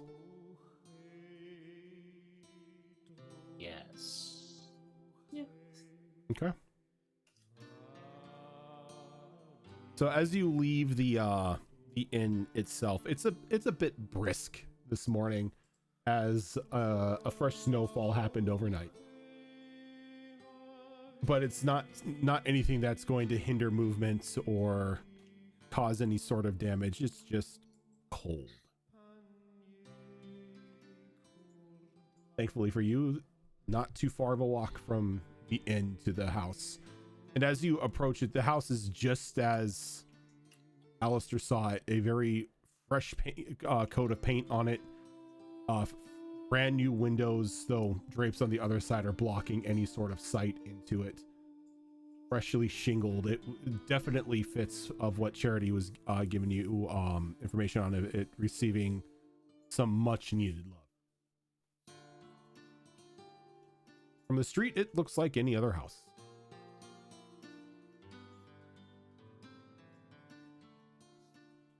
Since technically Alistair had the key and is not here, can we just assume he's going to open up the house for us? I'll just say someone else in the group has the key. Somebody probably yoinked it off of him or whatever. I resemble that remark. I was just about to say that's like an Azure clone. Yeah. It was shiny, thus it is mine.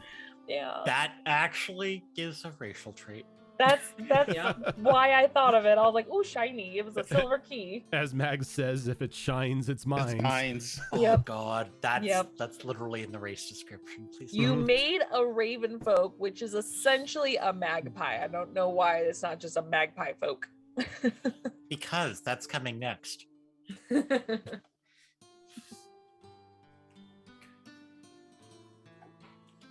So, as your claw with the key, you're able to unlock the front door.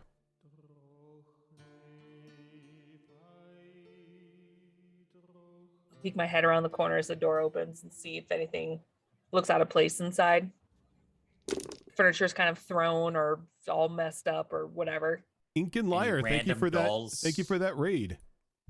Random dolls sitting in the middle of the room, things Uh, like that. There are Or the no rocking chair. there are no random dolls or creepy rocking chairs in the middle of the room. Oh, thank God. So as you walk into the room, it feels a bit strange. Warm, even. As if the night's cold hasn't even seeped into here. A quick glance off into the small common room at the front of the house shows that the fireplace has recently been used. I'm actually wanting to go over to the fireplace and put a hand sort of near it, seeing if it's still warm. It's warm-ish. If you give me a survival roll, you can get a grip of how long it's been since there's been any fire in here. I've got a lot of skills that is not on the list. Oh.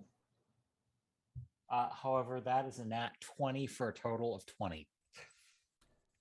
You guess that this log has only stopped burning about an hour previous. Thing was here. Fire still warm. Emmett will look up at Nalani. Perhaps this spirit turned it on, lit the fire.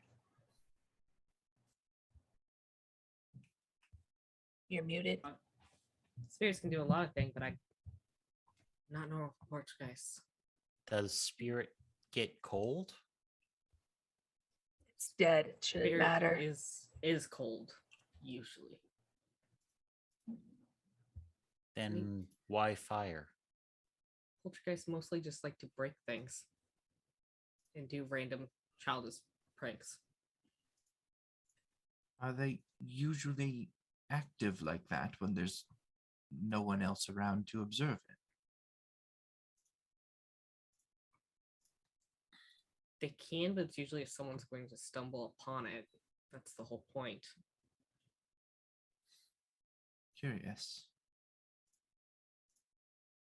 It's unusual, that's for sure. Oh, How long did they say they hadn't been here? did they say a month, or it was a month that they were living in here before they decided to move out? It was about That might have been it was about a month after they moved in that this happened. And that was how long ago from now? They didn't really say. Damn it. I assumed a couple weeks, but Easy way to check. I assume the fireplace has a mantle on it. Yes, the fireplace does have a mantle. Is there dust on the mantle? There is no dust on the mantle. The mantle is impeccable. Is there dust on anything? No.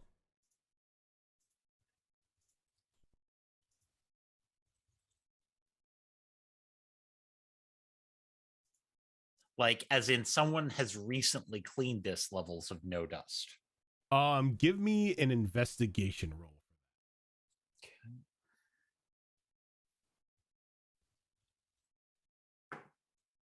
17? As if it's been freshly dusted. Great, we have an OCD ghost that has a cleaning fetish. OCD ghost. Like as you look around, there's no dust. There is not a duvet out of place. Everything is perfect to an eerie sense. Either someone living here or ghost cleans. Maybe it's Ghost CD. As I drag a claw across basic, not to damage, but just to prove the point of there's literally no dust on anything. Everything is in order. Perhaps a prank was pulled to kick the people out of the house. Could be a squatter. There's an think- there's an audible creak of wood that sort of echoes throughout the house coming from upstairs. Yuriko will upstairs. Yuriko will instinctually grab one of her chakram when she hears the creak. In the meantime, do I see a book anywhere? Give me an investigation roll. My thoughts exactly. I'm going to join in on that. And I've got really, really good investigation. She rolls a 1. Right? I rolled That an would suck. 18. I rolled a 17. 18 and 17. 18. Wait, that's not the full one. I was 17 on the die. 24. Okay, 18 and 24. You see that in the area that you are in, there are a couple books that are on the small coffee table. Though none of them seem to be anything about transmutation, but there is a bookcase kind of pressed up against the wall over by the staircase leading upstairs, and it seems to have various books of multiple sizes, just sort of haphazardly put in there. It's pretty much the only thing that seems to stand out in this display of perfection. I would like to investigate it further. Yeah, so we got 2 invests at the beginning, the bookcase. What are the rest of you going to do? Lonnie's heading upstairs as soon as she heard the creak. All right, Nolani's heading upstairs. Yuriko's gonna follow. All right.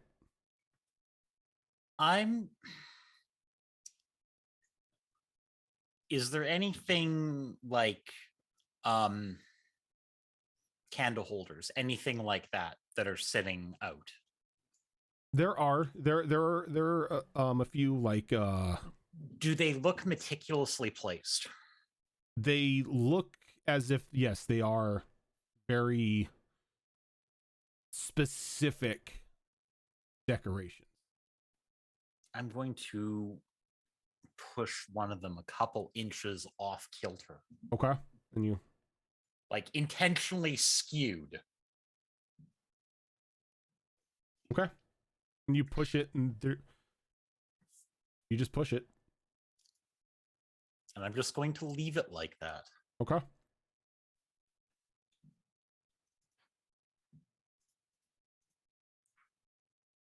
What about Kuhn? What is he doing? I will follow the others upstairs, but there's a noticeable lack of flap flap. To just shuffle? No, is he just shuffling he's his actually being conscientious about not making noise. Okay. So those of you who are heading upstairs, there are 3 separate rooms up here. There seems to be the door on the far left seems to be a private office.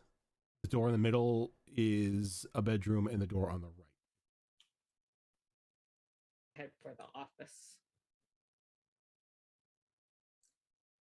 What about Yuriko and Kuhn? Where are you guys going? Yuriko's gonna follow Nolani just because whatever is in here knows this place and we don't. Okay. So separation seems like a bad idea. Well, I mean, being alone anywhere in here seems like a bad idea. Ready? I will follow. Okay. So the 3 of you follow and just head on into the office. Inside, you find another bookcase and a desk littered with papers. A couple open books on small podiums. Again, very out of place for the rest of the perfection of this house. Like to look at the papers and see what they pertain to, and if I can, keep an eye out for that transportation book that can make sense if they wanted. Okay. So those of you who are investigating the office, go ahead and give me separate investigation rolls. Would like to do something a little bit different. What would you like to do? I would like to try to determine if this room has been used recently. Okay. Go ahead and give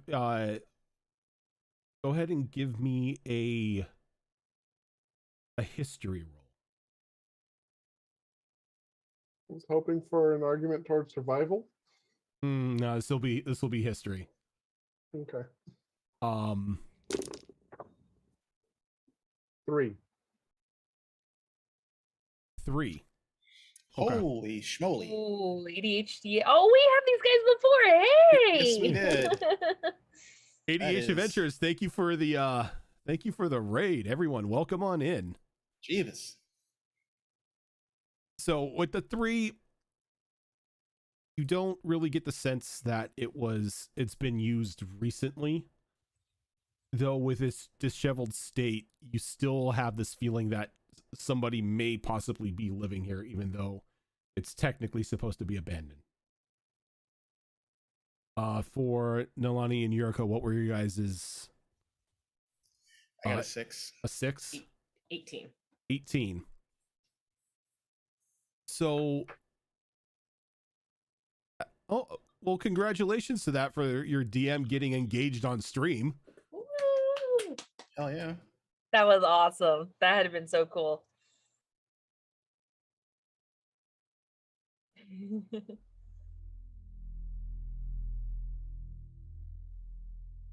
So, Nalani, as you start digging through the remnants of just this mess of papers and very haphazardly opened books, you begin to find a pattern. Rather almost chicken scratch like writing on the leaflets of paper here and there, talking about possibilities of reversal. Multiple questions written down about curses. You do find a book about transmutation up there, as well as transfiguration. Pick up both those books. And I'm gonna also grab a few of the papers with the chicken scratch on it. Can I make a separate perception check to see if I see any infernal writing? Not with the 6 investigation. All right. I just had to ask. And as you are gathering up the papers and stuff, there's another audible creak of wood right outside the door of the office. Turn around. My head Boomerang in quickly. hand. Nothing is there. Or I dump what I collected into my bag in that case, because I want my hands free. I am going to hold my boomerang out in front of the door and just see if I can poke something there in case maybe it's invisible. And you start poking at the air, and it doesn't really seem to make contact with anything.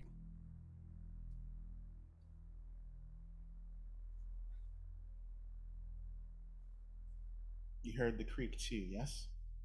Yes, it's disturbing, but also not unlike a poltergeist. Though in the papers they were talking about reversing and about curses, so I'm wondering if that plays into what's happening. You might want to finish check things out, make sure we tell the others about that. See if we can ask someone about if the old man was cursed. We should finish checking the rooms up here. I don't want anything sneaking up behind us.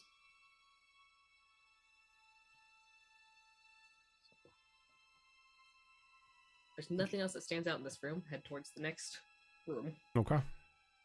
Are you just heading down the rooms in a line? Oh. All right. So the room in the middle, the door is left open, just a crack, and peeking inside, it looks to be maybe this is where Charity and her husband slept. Because there's a large double bed in the near the the center back of the room. Though the bed meticulously made, nothing out of place in here. No clothes, no creaks in the no creaks in the bedding whatsoever. It is perfect. Nothing catches Nalani's eye, and no one else stops her. She'll keep going to the next one. I would like to do a check to see if the bed's been slept in lately. Even I'm not even gonna make you roll for that. You can tell that nothing's slept on this bed recently, as Okay. the the sheets and everything are just perfect. It even smells freshly laundered.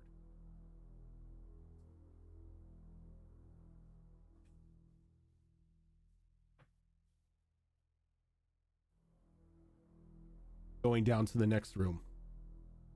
I want to look under the bed before we leave. Okay. Go ahead and give me a perception check or investigation roll. Up to you. Do perception since I'm proficient. Better, but not by much. 14. I'm sorry, 15. 15. As you lift up the door, lift up the small, the bed curtain, or the Bed sheet skirt. curtain, the bed skirt. Thank you. You lift it up. You kind of jump back a little bit as you're caught off guard, as a little stuffed animal, a small cow, is underneath the bed.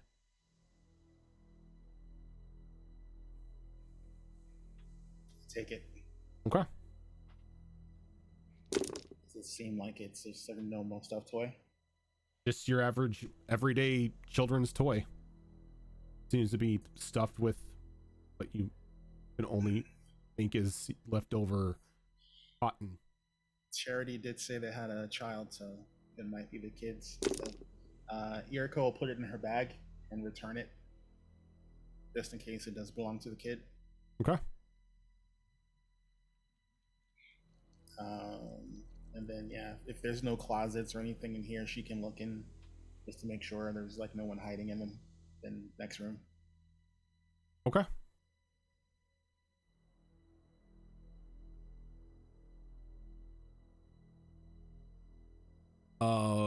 What's the name of what? The music?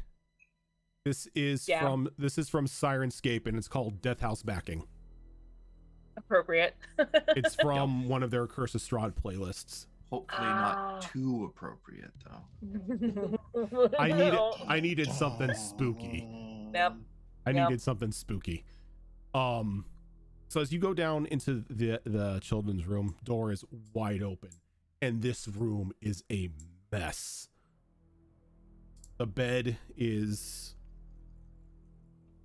like most children's rooms. The sheets are all over the place. There are clothes on the floor. The toy chest looks like it's been physically dumped over. There are small blocks and more of those carved trains and various stuffed animals just everywhere in here.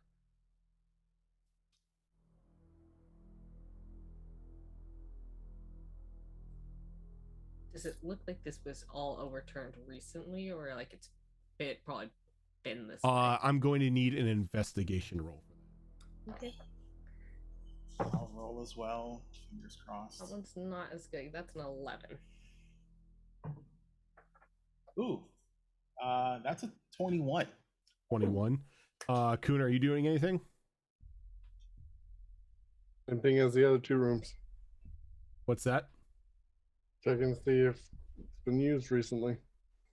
Okay, so go ahead and give me the for this one you can give me a survival roll because it's definitely been trashed. Now, see, that's better. That's a 22. 22. So Kunkaval and Yuriko, you both come to the assumption that a lot of this stuff has been recently disturbed. This wasn't something that would just be just a one and done sort of thing with a kid. This was almost maybe done out of rage. As an issue of children. Hmm? This is seems Nalani. to be done. Mm-hmm. Uh-oh. I like how you just all assume it's a bad thing. Dude, this is like what, my third season with you as my DM? Okay, this is true. This is true. So too, just going in hard. Can I get a charisma saving throw from you? Okay. Feel me. That's a 17. A 17. Okay. So as you're standing around and you're like beginning to wade through like the toys just checking through, you feel something like stab you. Like something just like pricks the back of your hand. You take 1 point of piercing damage and then another 3 necrotic.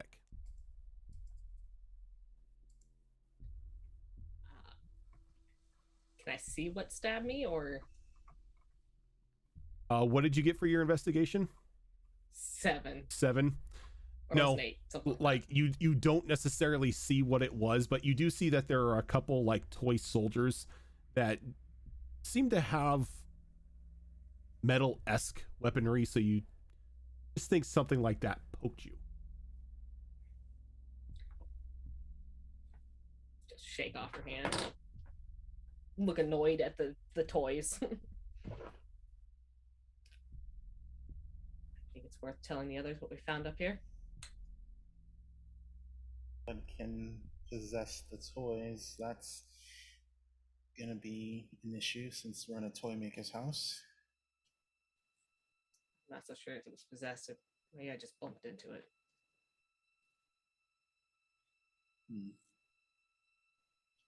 It's not easy to move around these houses at this size. When we leave the room, Yuriko is gonna back out the room, so she's not leaving her back to anything potentially that can attack her. Yuriko, as you're backing out, you just hear a whisper of, "Damn it." Okay, so spatially, where do I hear that? Somewhere in the room. Did you hear Would that? I hear that too with a passive of 17? With a I heard passive nothing. with a passive of 17, you would most definitely hear something say, "Damn it." I turn around really quickly and fairy fire. Okay. And you launch the fairy fire into the room, that bright purple light emanating out there, but it doesn't seem like it's caught anything that's invisible.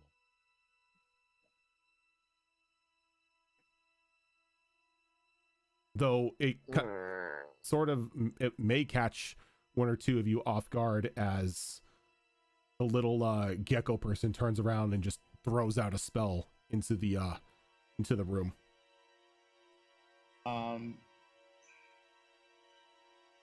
I am going to see how Nalani reacts. Those of you downstairs, well, Mia and Nemec, you not only hear, but you feel like just a magical pulse go through the room as somebody just cast magic. Well, we can feel the magic? That is how rare it is here. Oh, damn. Like, this is not an everyday occurrence to where people are like, "Oh yeah, that wizard's casting fireball." there is like a spatial and like auditory disturbance anytime somebody throws magic. Immediately look up from what I'm doing and like look around for Same thing. the source of that. And as I'm Grimgo's looking just around, looking up at you two, just like Flat, flat, flat. and as we're looking around, I'm noticing Mia doing the same thing, and I just stare at her for just a couple seconds before continuing to look around. Is Nalani looking like she's going to like drop something heavy on top of the gecko's head? Her eyes probably narrowed. You can tell there's a moment where she thought about it and decided not in the house. Look, there's already one There's a ghost. time and a place. There's already one ghost. Let's not make another one. Yeah. Yuriko is going to, while she's still being defensive because she knows there's something in the room, you might want to be more careful with that. We're still strangers after all. I have a permit. It's all right. I have a permit. Oh my god! Why is this like Syra? Like, I have proof. I'm certified. Certified, I had to not bring it back. bad wizard. I had to bring it back. Been notarized. Yuriko will sigh lightly and she'll go, "Not everyone will recognize such permission." I'll just take out of my pocket this little medallion, and it's a medallion from the church. Oh, like I'm pretty sure Yuriko will recognize the medallion from the church. You know that this medallion is pretty much like a thumbs up symbol saying this person's cool with us. They're okay to cast magic. Who the hell are you? Koval. Why'd you do that? What was it supposed to do? If invisible, make visible.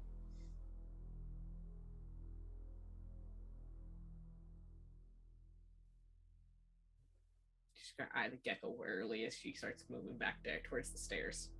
Yeah, the same. She's still backing out, but she's gonna tell Kovikal, "Don't lose that."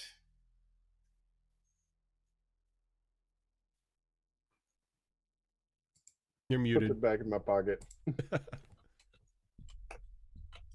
It's on a chain, by the way. That's And wrapped around when my we're waist, but when you we're can't really see that. when we're all out the room, Yuriko's gonna close the door. She's purposely standing in front of the door to make sure nothing can brush past her. Okay. When I get to the stairs, do I see Kimmick standing at the bottom of the stairs still? You can see them, and we're gonna go to people downstairs now. So Azure is there anything that other than pushing random objects that you're doing to like maybe piss off the ghost? Muted. You're muted. Still muted. It's not to upset it, it's more to see if things get put back. Okay.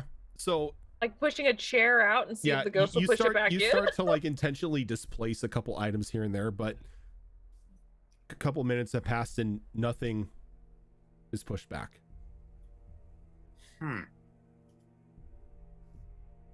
In which case, I would have been making my way upstairs. Okay.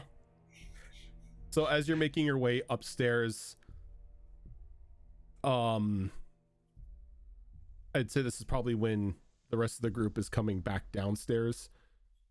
So you're like, No, Yuriko is staying in front of that room to make sure the door doesn't open up again. okay. And then so you probably run into Nalani as she's standing up at the top.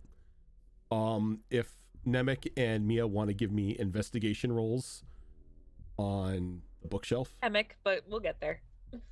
I said Nemec, didn't I? Yeah, you did. So another investigation? Yeah. Rolled another 18.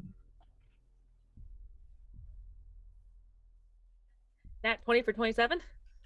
Okay, so you just begin to peruse through all these books, and you notice that every one of these is some sort of academic tome on various schools of magic.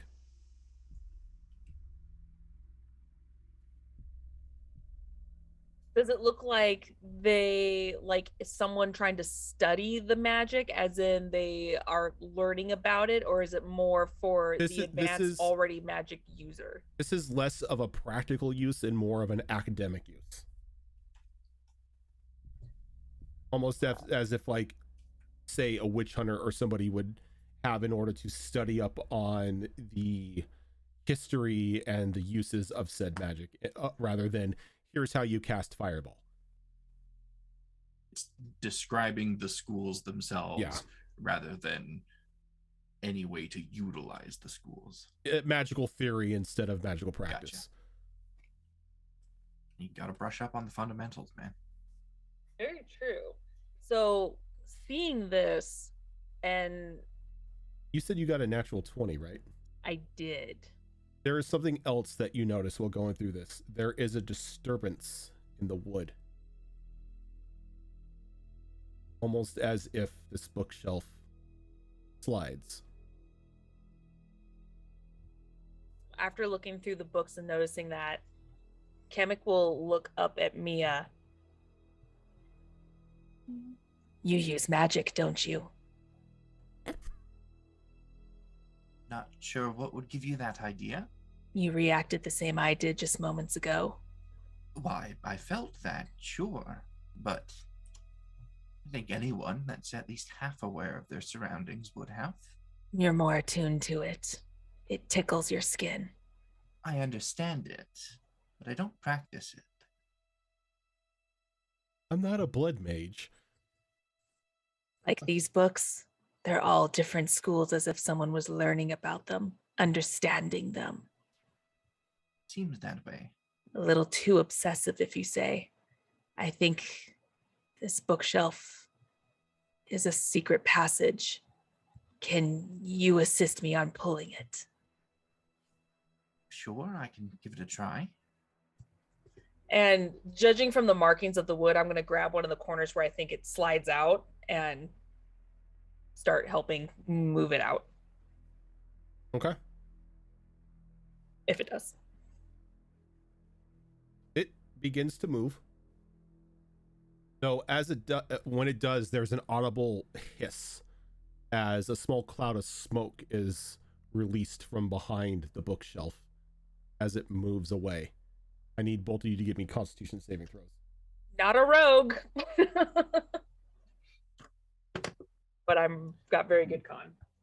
So do I, but I did not roll well. 17. That's gonna be an 11 from me. Ooh. All right, so Mia, you are going to take 8 points of poison damage. Oof. Kamek, you are going to take 4. Okay. As the cloud itself is only there momentarily before it dissipates and airs out into the rest of the room. Oh, squishy wizard. I think we're okay. I'm not. That wasn't pleasant. Unexpected. Something doesn't want us to find out any dirty little secret. Clearly. But as you push it aside, there is a singular wooden door built into the lower base of the staircase. Well, you seem to have a keener eye than I do. Would you like to go first? Not quite yet. I'm gonna turn around, and because I know he's the only one downstairs with us, I'm gonna call out Azure Claw. And you Can you assist? You hear your name by the time you're like halfway up the steps. And I just snap my head around to look at whoever said something, as I'm still probably getting used to noises. And you're kind of like peering over the edge, and you can see Kamek and Mia standing there in front of a newly revealed door. We found something. Can you assist, please? Yes. Anyone save for Yuriko could probably hear this, since you are coming down the stairs as well. I don't know. The other two are coming down, so. There I'll is a walk over. hidden door. I'm gonna continue down the stairs to see what she's talking about. Hey, Anything interesting upstairs? I mean, a couple of them said they heard something in the child's room. Interesting. And I found notes on removing curses. That would probably explain the bookshelf being full of the different types of magic. I'm going to I'll pull out the pieces of paper and show them to Kimmick. What's the chicken scratch on them? And Kamek probably for the time being will just quickly skim it and kind of get an understanding of what's going on and then put it in their own bag. Okay, go ahead and give me an intelligence. No, give me an arcana roll because you are one of the casters. Okay, that's not bad. 11 plus 7, 18. Every one of the papers you scan over is less about applying curses and more about removing them. But it's not saying specifically what the curse. No, it's is. babble. It's babble. Like a lot of the chicken scratch is illegible, but what you can make out is just consistent talk about possibilities of removing curses. Okay, and while they're shoving it away in their bag, I'm just gonna look up at Nalani. Well, it appears that Roderick or someone had perhaps a curse on them, or perhaps the house is cursed, but clearly someone was trying to remove it. We may need to find more papers and journals, perhaps. Since I left a lot of papers up there. I'll grab them probably after this, but for now, and I point at the wooden door, there's a dirty little secret behind there hidden away. Can you help Azure Claw, please? Of course. Be careful, we were sprayed with poison earlier. Someone definitely does not want us to look. You were hurt? Unkind. Oh, a little bit. I think this one was caught a little bit more by surprise. I cocks over towards Mia. It wasn't pleasant.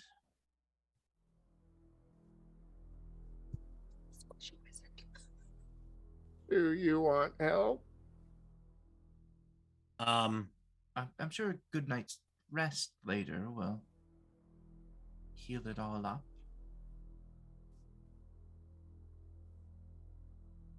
And as they motion towards the wooden door, I'm gonna take a few feet back just in case something springs out again. Okay. Before we move it, I would like to actually investigate and see if I can find the source of whatever would have sprayed whatever came out. Yeah, go ahead and give me a investigation roll. At some point I'll quit asking for things that I have no training in. We need a rogue. 12. 12. You find a small, what almost looks to be like turkey baster, tucked away in one of the corners. And from what you can gather, this thing was pushed up against one of the books. And when that book was moved, it squeezed it and puffed out that air. Is there anything left in it? No, there is not. I'm going to grab it and pull it out and remove it. Okay. And it comes out simple enough. Just toss it on the floor. Simple. Definitely not kobold make. Not at all. Did work. I'd be offended if I had gotten hit by that. As someone that did get hit by it, I am quite offended.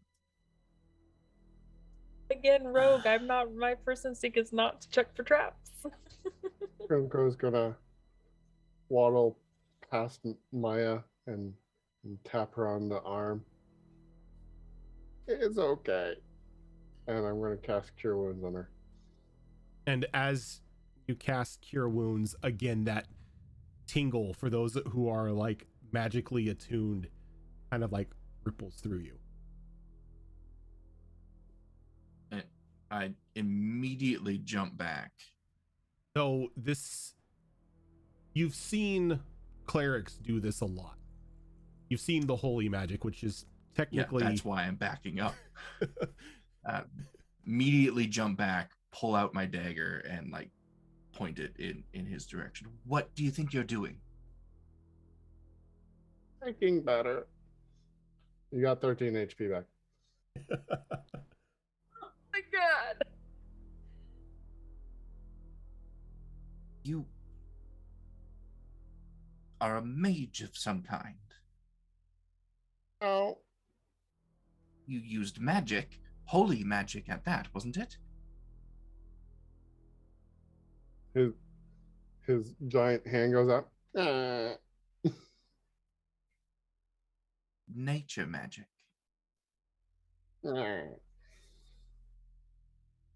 Why? Why are you using magic at all? I have a permit. A permit. Emic is smiling so wide right now, back and forth between the two. Just like, yes, please, let this happen. Big toothy grin. A permit from who? We'll pull out the chain with the thing. Does that really matter right now when we have more pressing matters? It very much matters. Does it now? Anyone using magic, the presence of anyone else, matters greatly. You feel better, right? I do. Okay. Can't disagree with your statement. Here and now is not the time and place. We don't know what created this poltergeist, and if you kill him, he might become one as well, and then we have two to deal with. Emic just goes up to Mia and just pats the side, just like, yes, we'll talk later. This is not okay. None of this is okay. Of course not. Go ahead and open up the door. Ezra Claw looks back. You look better. You I feel mean, the better. magic is effective. It works. It does what it's meant to do, but it is still magic. Any means necessary. Ezra Claw kind of shrugs and goes back to the bookcase. I'm facing No. away, but you hear me go, permit. You are all far too casual about this. Emic That makes a sounds note about casual. Azure Claws. It's just like, yeah, we've seen some shit. Azure Claws No, like, it's where I'm from. I come from crafter guilds. Be clear, I'm Magic not okay sometimes with would have to be employed. if And you they have open up, permits. Exactly. It's like, and what's the problem? Yeah. There's a permit. It got done. You're all weird. if you want to open up the door, I can send my friend here in and take a look. And I just shove the bookcase aside. Yeah, the bookcase was already shoved aside. There's just the door that Oh. remains to be opened. Does the door, is it locked? No, Oh, you can just shove Okay. that thing open. It's literally just a plank of wood in front of the hole. then Lazy. Yeah, just shoulder check it open. Yep, and you shoulder check it open. With great sword drawn, but yes. And you shoulder check it open, and there's a staircase that leads down. Hmm. The stonework and everything makes you feel that this basement was definitely built into this house. Stairs? Unit, go check it out for me, please. I'm gonna send my raven down. And the raven flies down, and it goes down about 25 feet. And at the landing, there's another wooden door. And instinctually, Ezra Claw would have chirped at the other bird. There can only be one. And the bird chirps right back as it flies by you. And as I like as he lands back on, he goes, "It seems that there is another door at the bottom of the steps, not far. A lot of doors for staircase. A lot of secrets to hide. Shall we?" Seeing that bird be sent down there and then come back, and then Kemek suddenly knows what the bird saw. Could I put two and two together and figure that that's likely a familiar? Give me an Arcana roll. I already rolled it. It was 23. Yeah, you know damn well that's a familiar. Okay. Yoriko, upstairs, you hear a whisper coming from behind you. You're gonna want to help them. You're muted. Still muted. There you go. She turns around with like ready to clock something. And you go to turn the clock, and there's nothing there.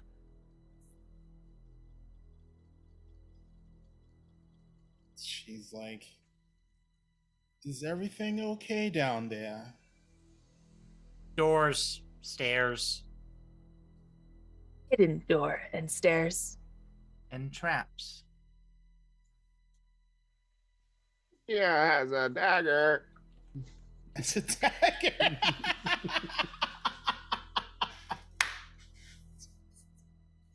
All the things. Yuriko's gonna she's gonna put her back against the against the stairwell, and she's just gonna sidestep down the stairs. She's not 100% sure what told her these guys are gonna need help. So she's just she knows there are friendly spirits, but she personally hasn't seen one. So she's heard tale, it's there's a good witch and then there's a bad witch. And so she's like, I don't know, this might be one of those rare good entities. And she's like, I'm not 100% sure, but she's gonna head downstairs. Okay. But she's making note that if that door opens up when they go back upstairs, she may have to break the rule about burning this house down. As you get downstairs, you see everybody with Azure Claw in the front staring at this now revealed basement door and the stairway leading down. There's something in this house. Not the someone or something. Yes, we have evidence to believe that perhaps a curse, but I'm sure we will learn more down here.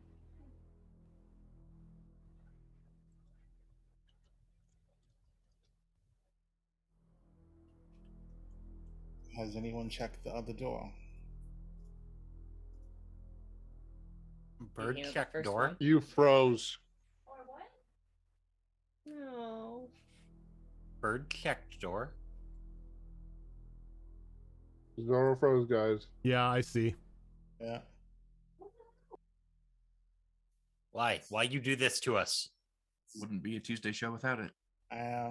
It's really starting to piss me off. There you go. Oh, there you go. Oh, froze again. Nope. Nope. Boom just crashed for her. She'll There be we right go. back. There we go. He's back. Cameras. For the what Zoom, time we this love time? you, but get your collective shit together. Yeah, I don't know. Zoom's the only thing that crashed on me, so I don't know what happened. That's a Zoom thing. If it decides you've used too much internet bandwidth at a given moment, it's like, nah, I'm not. I'm out. I mean, Oh, I that's know. annoying. I know Discord was tried a while ago. Has anybody tried Discord recently? It's not great. Yeah. It's It's not still great. not great. It works decently, but not perfectly. down. Okay, so So, Well, sorry. as neither does Zoom. is anyone heading down the stairs or? Yeah, before I was rudely cut off by Zoom. Chemic, as antsy as they are to want to get down there and figure out what's going on, they know better. They're waiting for one of the more able-bodied people to go first. I will take one of point. the meat tanks. Listen, I'm gonna wander down the stairs. Okay, you One wander meat down the tank. stairs perfectly fine. Nothing Your happens. And you get will be right behind him. you get down to the landing, and there's another very poorly made door in front of you. Is it poorly made or just very old? Poorly made. It doesn't even look like it's a door. It just looks like somebody very hastily put a couple boards onto a frame and then connected it to the door frame itself. Let's check the structural integrity of a door. I'm gonna shoulder check it. And as you Okay. shoulder check it, this thing pretty much splinters into pieces as you come on through. Oh yeah. Yeah, you just Kool-Aid man through here. And as you do, Dum dum dum. Oh, map. Oh, map. Oh, there's dolls. Those are so freaking creepy. You find yourself in a basement. Oh, that's so creepy. Nice. This is so cool. How did you a- find that? Oh, I made this. Wow. that's awesome. Oh, this It is is the map awesome. you made in Dungeon Craft? Yeah. Oh, that's beautiful. It's Dungeon Craft, and then I used some of the assets from like the Cozy Cottage map that I had from Candy and just imported them over to this. So Can I cool. cuddle up on the bearskin rug in front of the Oh, fire? yep. I need to do cams. Give me a second. Yeah, sorry. Zoom has just been a mess tonight for all of us. So Well, in Zoom's defense, Groudon lost power. it's still Zoom's fault. True. And it's still Yeah. himself. I'm I'll take it. I'm very sad I never got a chance to use my Zoro doll in season 2. Hey, we still have one shots. I know. I'm just saying. I mean, it's still a factual statement. The one shots technically aren't season 2. They're one shots. Look at our shiny new icons. So I pretty. I know. I love them. I love this. I love the borders. Yeah. Mm-hmm.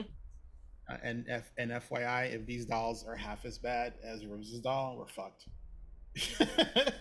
Level 3. just saying. To be fair, what I based Rose's doll off is only a challenge rating 4 monster. I know. Dang. It was just upscaled because, you know, Higher level people. higher level people, yeah. Yeah. Okay, so cams are fixed. So as you come into this room, down to the south of the room, there is a very large bearskin rug with a fire with a fireplace that is currently active. There off to the right side of the wall there is a bed that seems to have been recently slept in. The coverings itself is made of bear as well.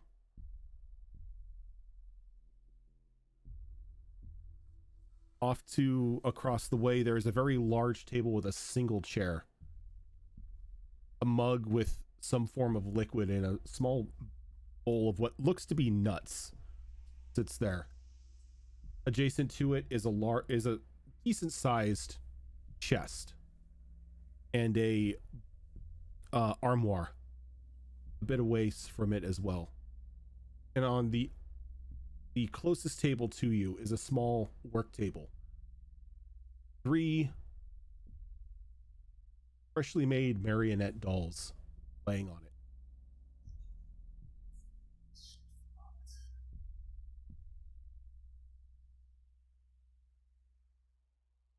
The dolls look similar to the craftsmanship that we saw in the doll house shop.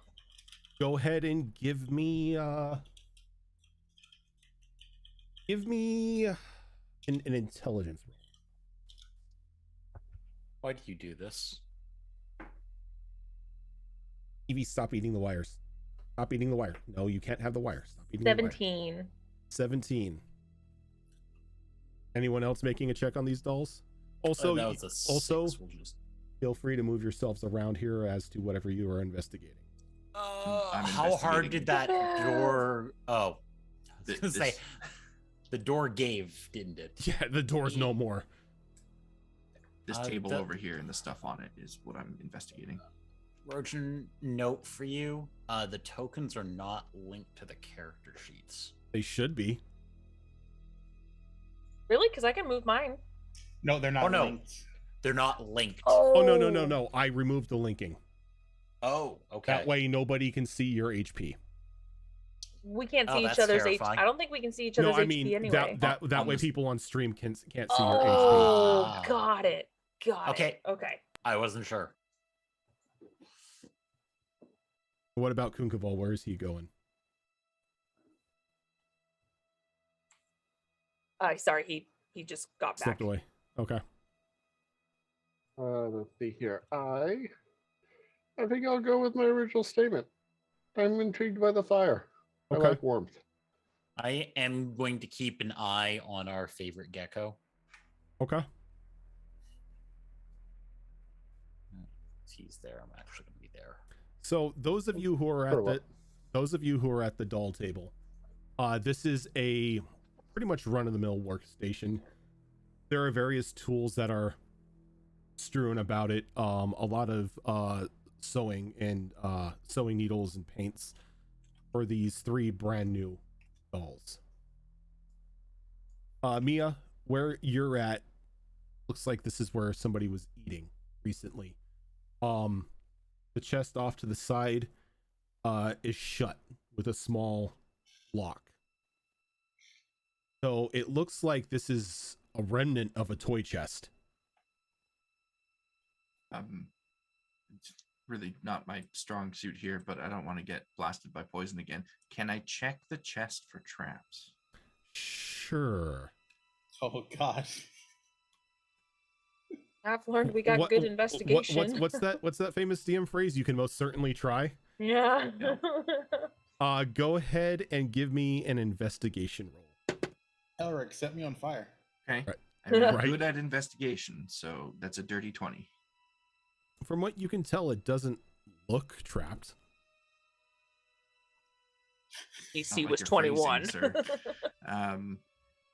Does it appear locked? Yes, or there just no, there closed? is a very large lock on it, almost like a padlock. Okay, well, I'm not a thief, and I don't have thieves' tools or lockpicks, so there's not much I can do about that.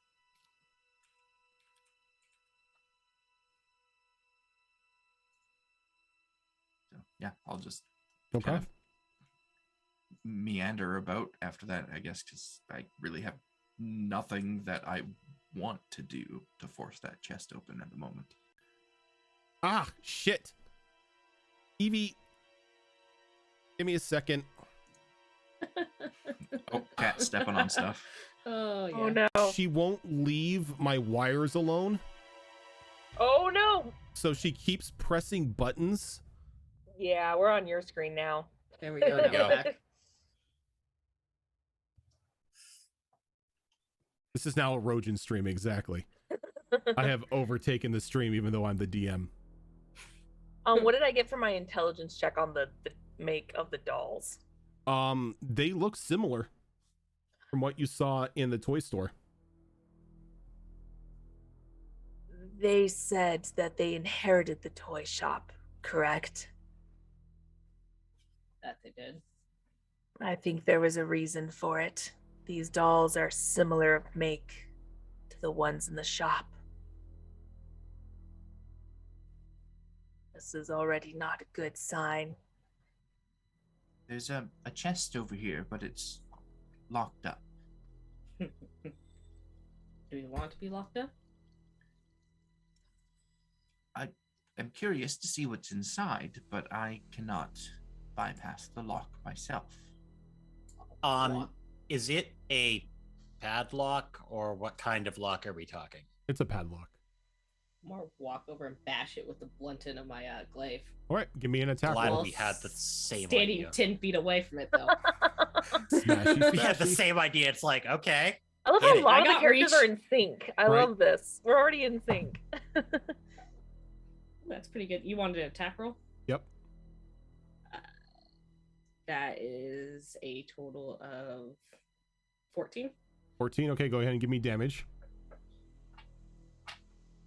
That's decent. 12. 12. You Slashing. shatter the lock. And part of the chest as well. Okay, it's open. And then Mark flip the glaive around and use the blade to lift open the lid while still standing away from it. Okay. So, as you open the chest and you look inside, Mia, are you the one in front of it? Since Yeah, I am Okay. where I'm placed. like that. Same here. Oh, Yeah.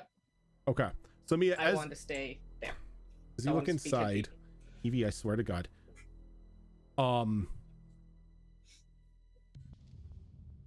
You see something rather disturbing. There is a bear, a stuffed bear,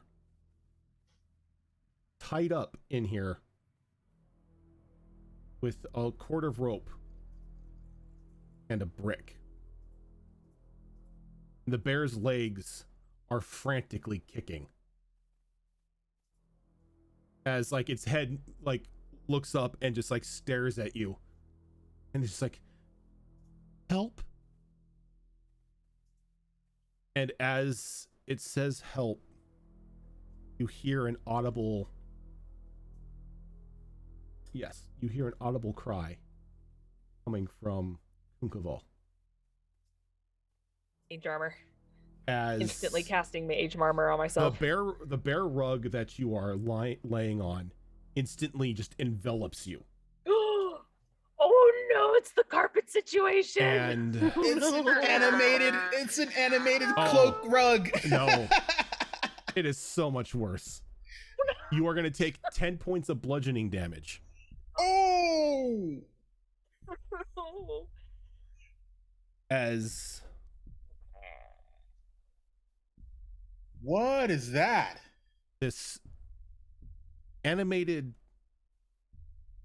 shroud envelops Ungaval, stands him up to his feet, and you can see him like just grab his weapon and take a offensive stance.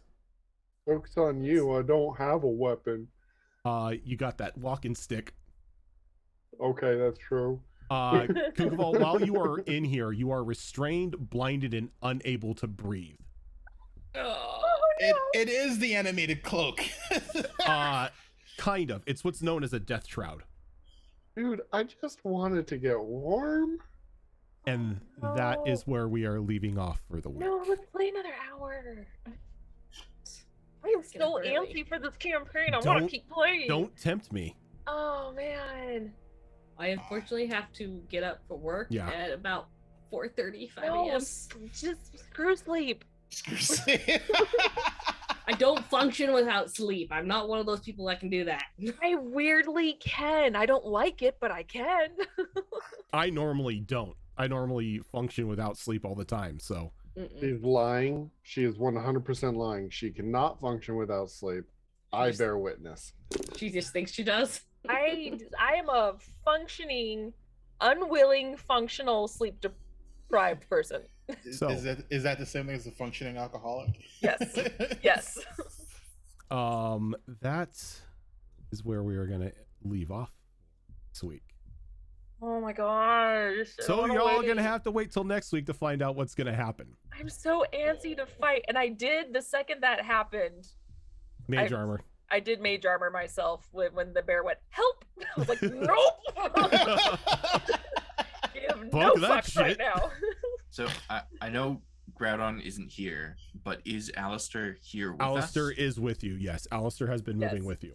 Doing Yeah. magic in front of the witch hunter. First of all, depending on where Is- he was, I was behind him. No one saw it. Second of all, I got permission from the guild master themselves that I can You- use you magic. think So you fuck got y'all. permission? No, everybody got the okay to do it. Yeah, so we got the okay to use magic. Yeah, you say that, but I know how the church functions. Chemix okay, do to so be much fair, shit. to be fair, funny enough, you have not seen anything reminiscent of a church in this town. Not even any of like the priests or clerics walking about. They're like they don't exist here. Yeah, but the hunters serve the church, even And if the they don't hunters, want to admit and we it. got the hunters' permission to frickin' use magic. So I'm not buying it. Chemix gonna have words with you later. It's gonna be great. So- Chemix just like Oh. stop bullshitting.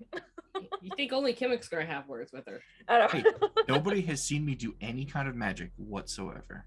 Doesn't matter. Oh, I That also is, that is my I goblet. forgot to add. We're gonna go back to the map for just a second. Oh, As Kunkaval is enveloped, Kemek and Yuriko, no. Oh, no. you see the 3 dolls on the table just No. sit up No. and just kind of just like all look at you at once. Fireball them all. Fireball them all. They're made out of Yeah. wood. Yeah, they're about Burn the house down. they're about to get walloped.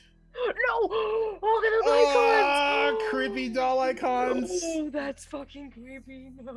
No. Oh, that's awesome. I like this. So Fuck this shit, I'm out. now that I can just Not leave you with zombies. a little bit of nightmare fuel tonight, Oh, let's that play is going. another hour. We all want to. We all but some want of us to. can't. We finally get to fight. I'm so antsy to We see need- everyone do stuff. We need ground on. Yeah, I this know, is we true. do. We We do. need to see him do stuff. We Yeah. do. We do. You're gonna need the dope monk bullshit in order to That's survive so the fight. true. We're gonna watch the monk all of a sudden do magic bullshit and go, aha! Ah, I am the Avatar. It's like, like, huh, you. okay, you stop getting an opinion now. Yeah, Stop yeah, getting pretty it. much. Pretty much. That's what I'm waiting for. Where I'm just like, ha, fucking hypocrite. So everyone, Suddenly the thank line's you. real uncomfortable in the entire party. Thank you so much for tuning in tonight as we did episode 2 of campaign 3. We will be back next week at the same time, 7:30 Pacific time. But this is not the only show that we do. On Monday nights, we are currently doing Mass Effect, DM'd by Zorro, who is making us fight Big Bird on steroids. Wait And until then- you see the picture. And then on Tuesdays, you have us here on Destiny Forged. Upcoming this week on Saturday, we have another episode of Withered Wastes, followed by episode 1 of our holiday one-shot. And then on next Saturday, we will have another episode of Wayward Wanderers, which is our Pathfinder 2 Extinction Curse campaign. no, we won't, because that's Christmas. Oh, that's right. It's Christmas. Never Christmas, mind. I'm yeah. a liar. Next Wawa will not be until the 8th. So the 8th. But the shows that we do have upcoming for this week, next week, the week after, is December. We are giving away a set of Kraken dice every game night that we are doing. So this upcoming Saturday, we will be giving away 2 dice sets, one for Withered Wastes and then one for a Slave Ride Through Raccoon Village. But until then, thank you so much for watching, and we will see you later.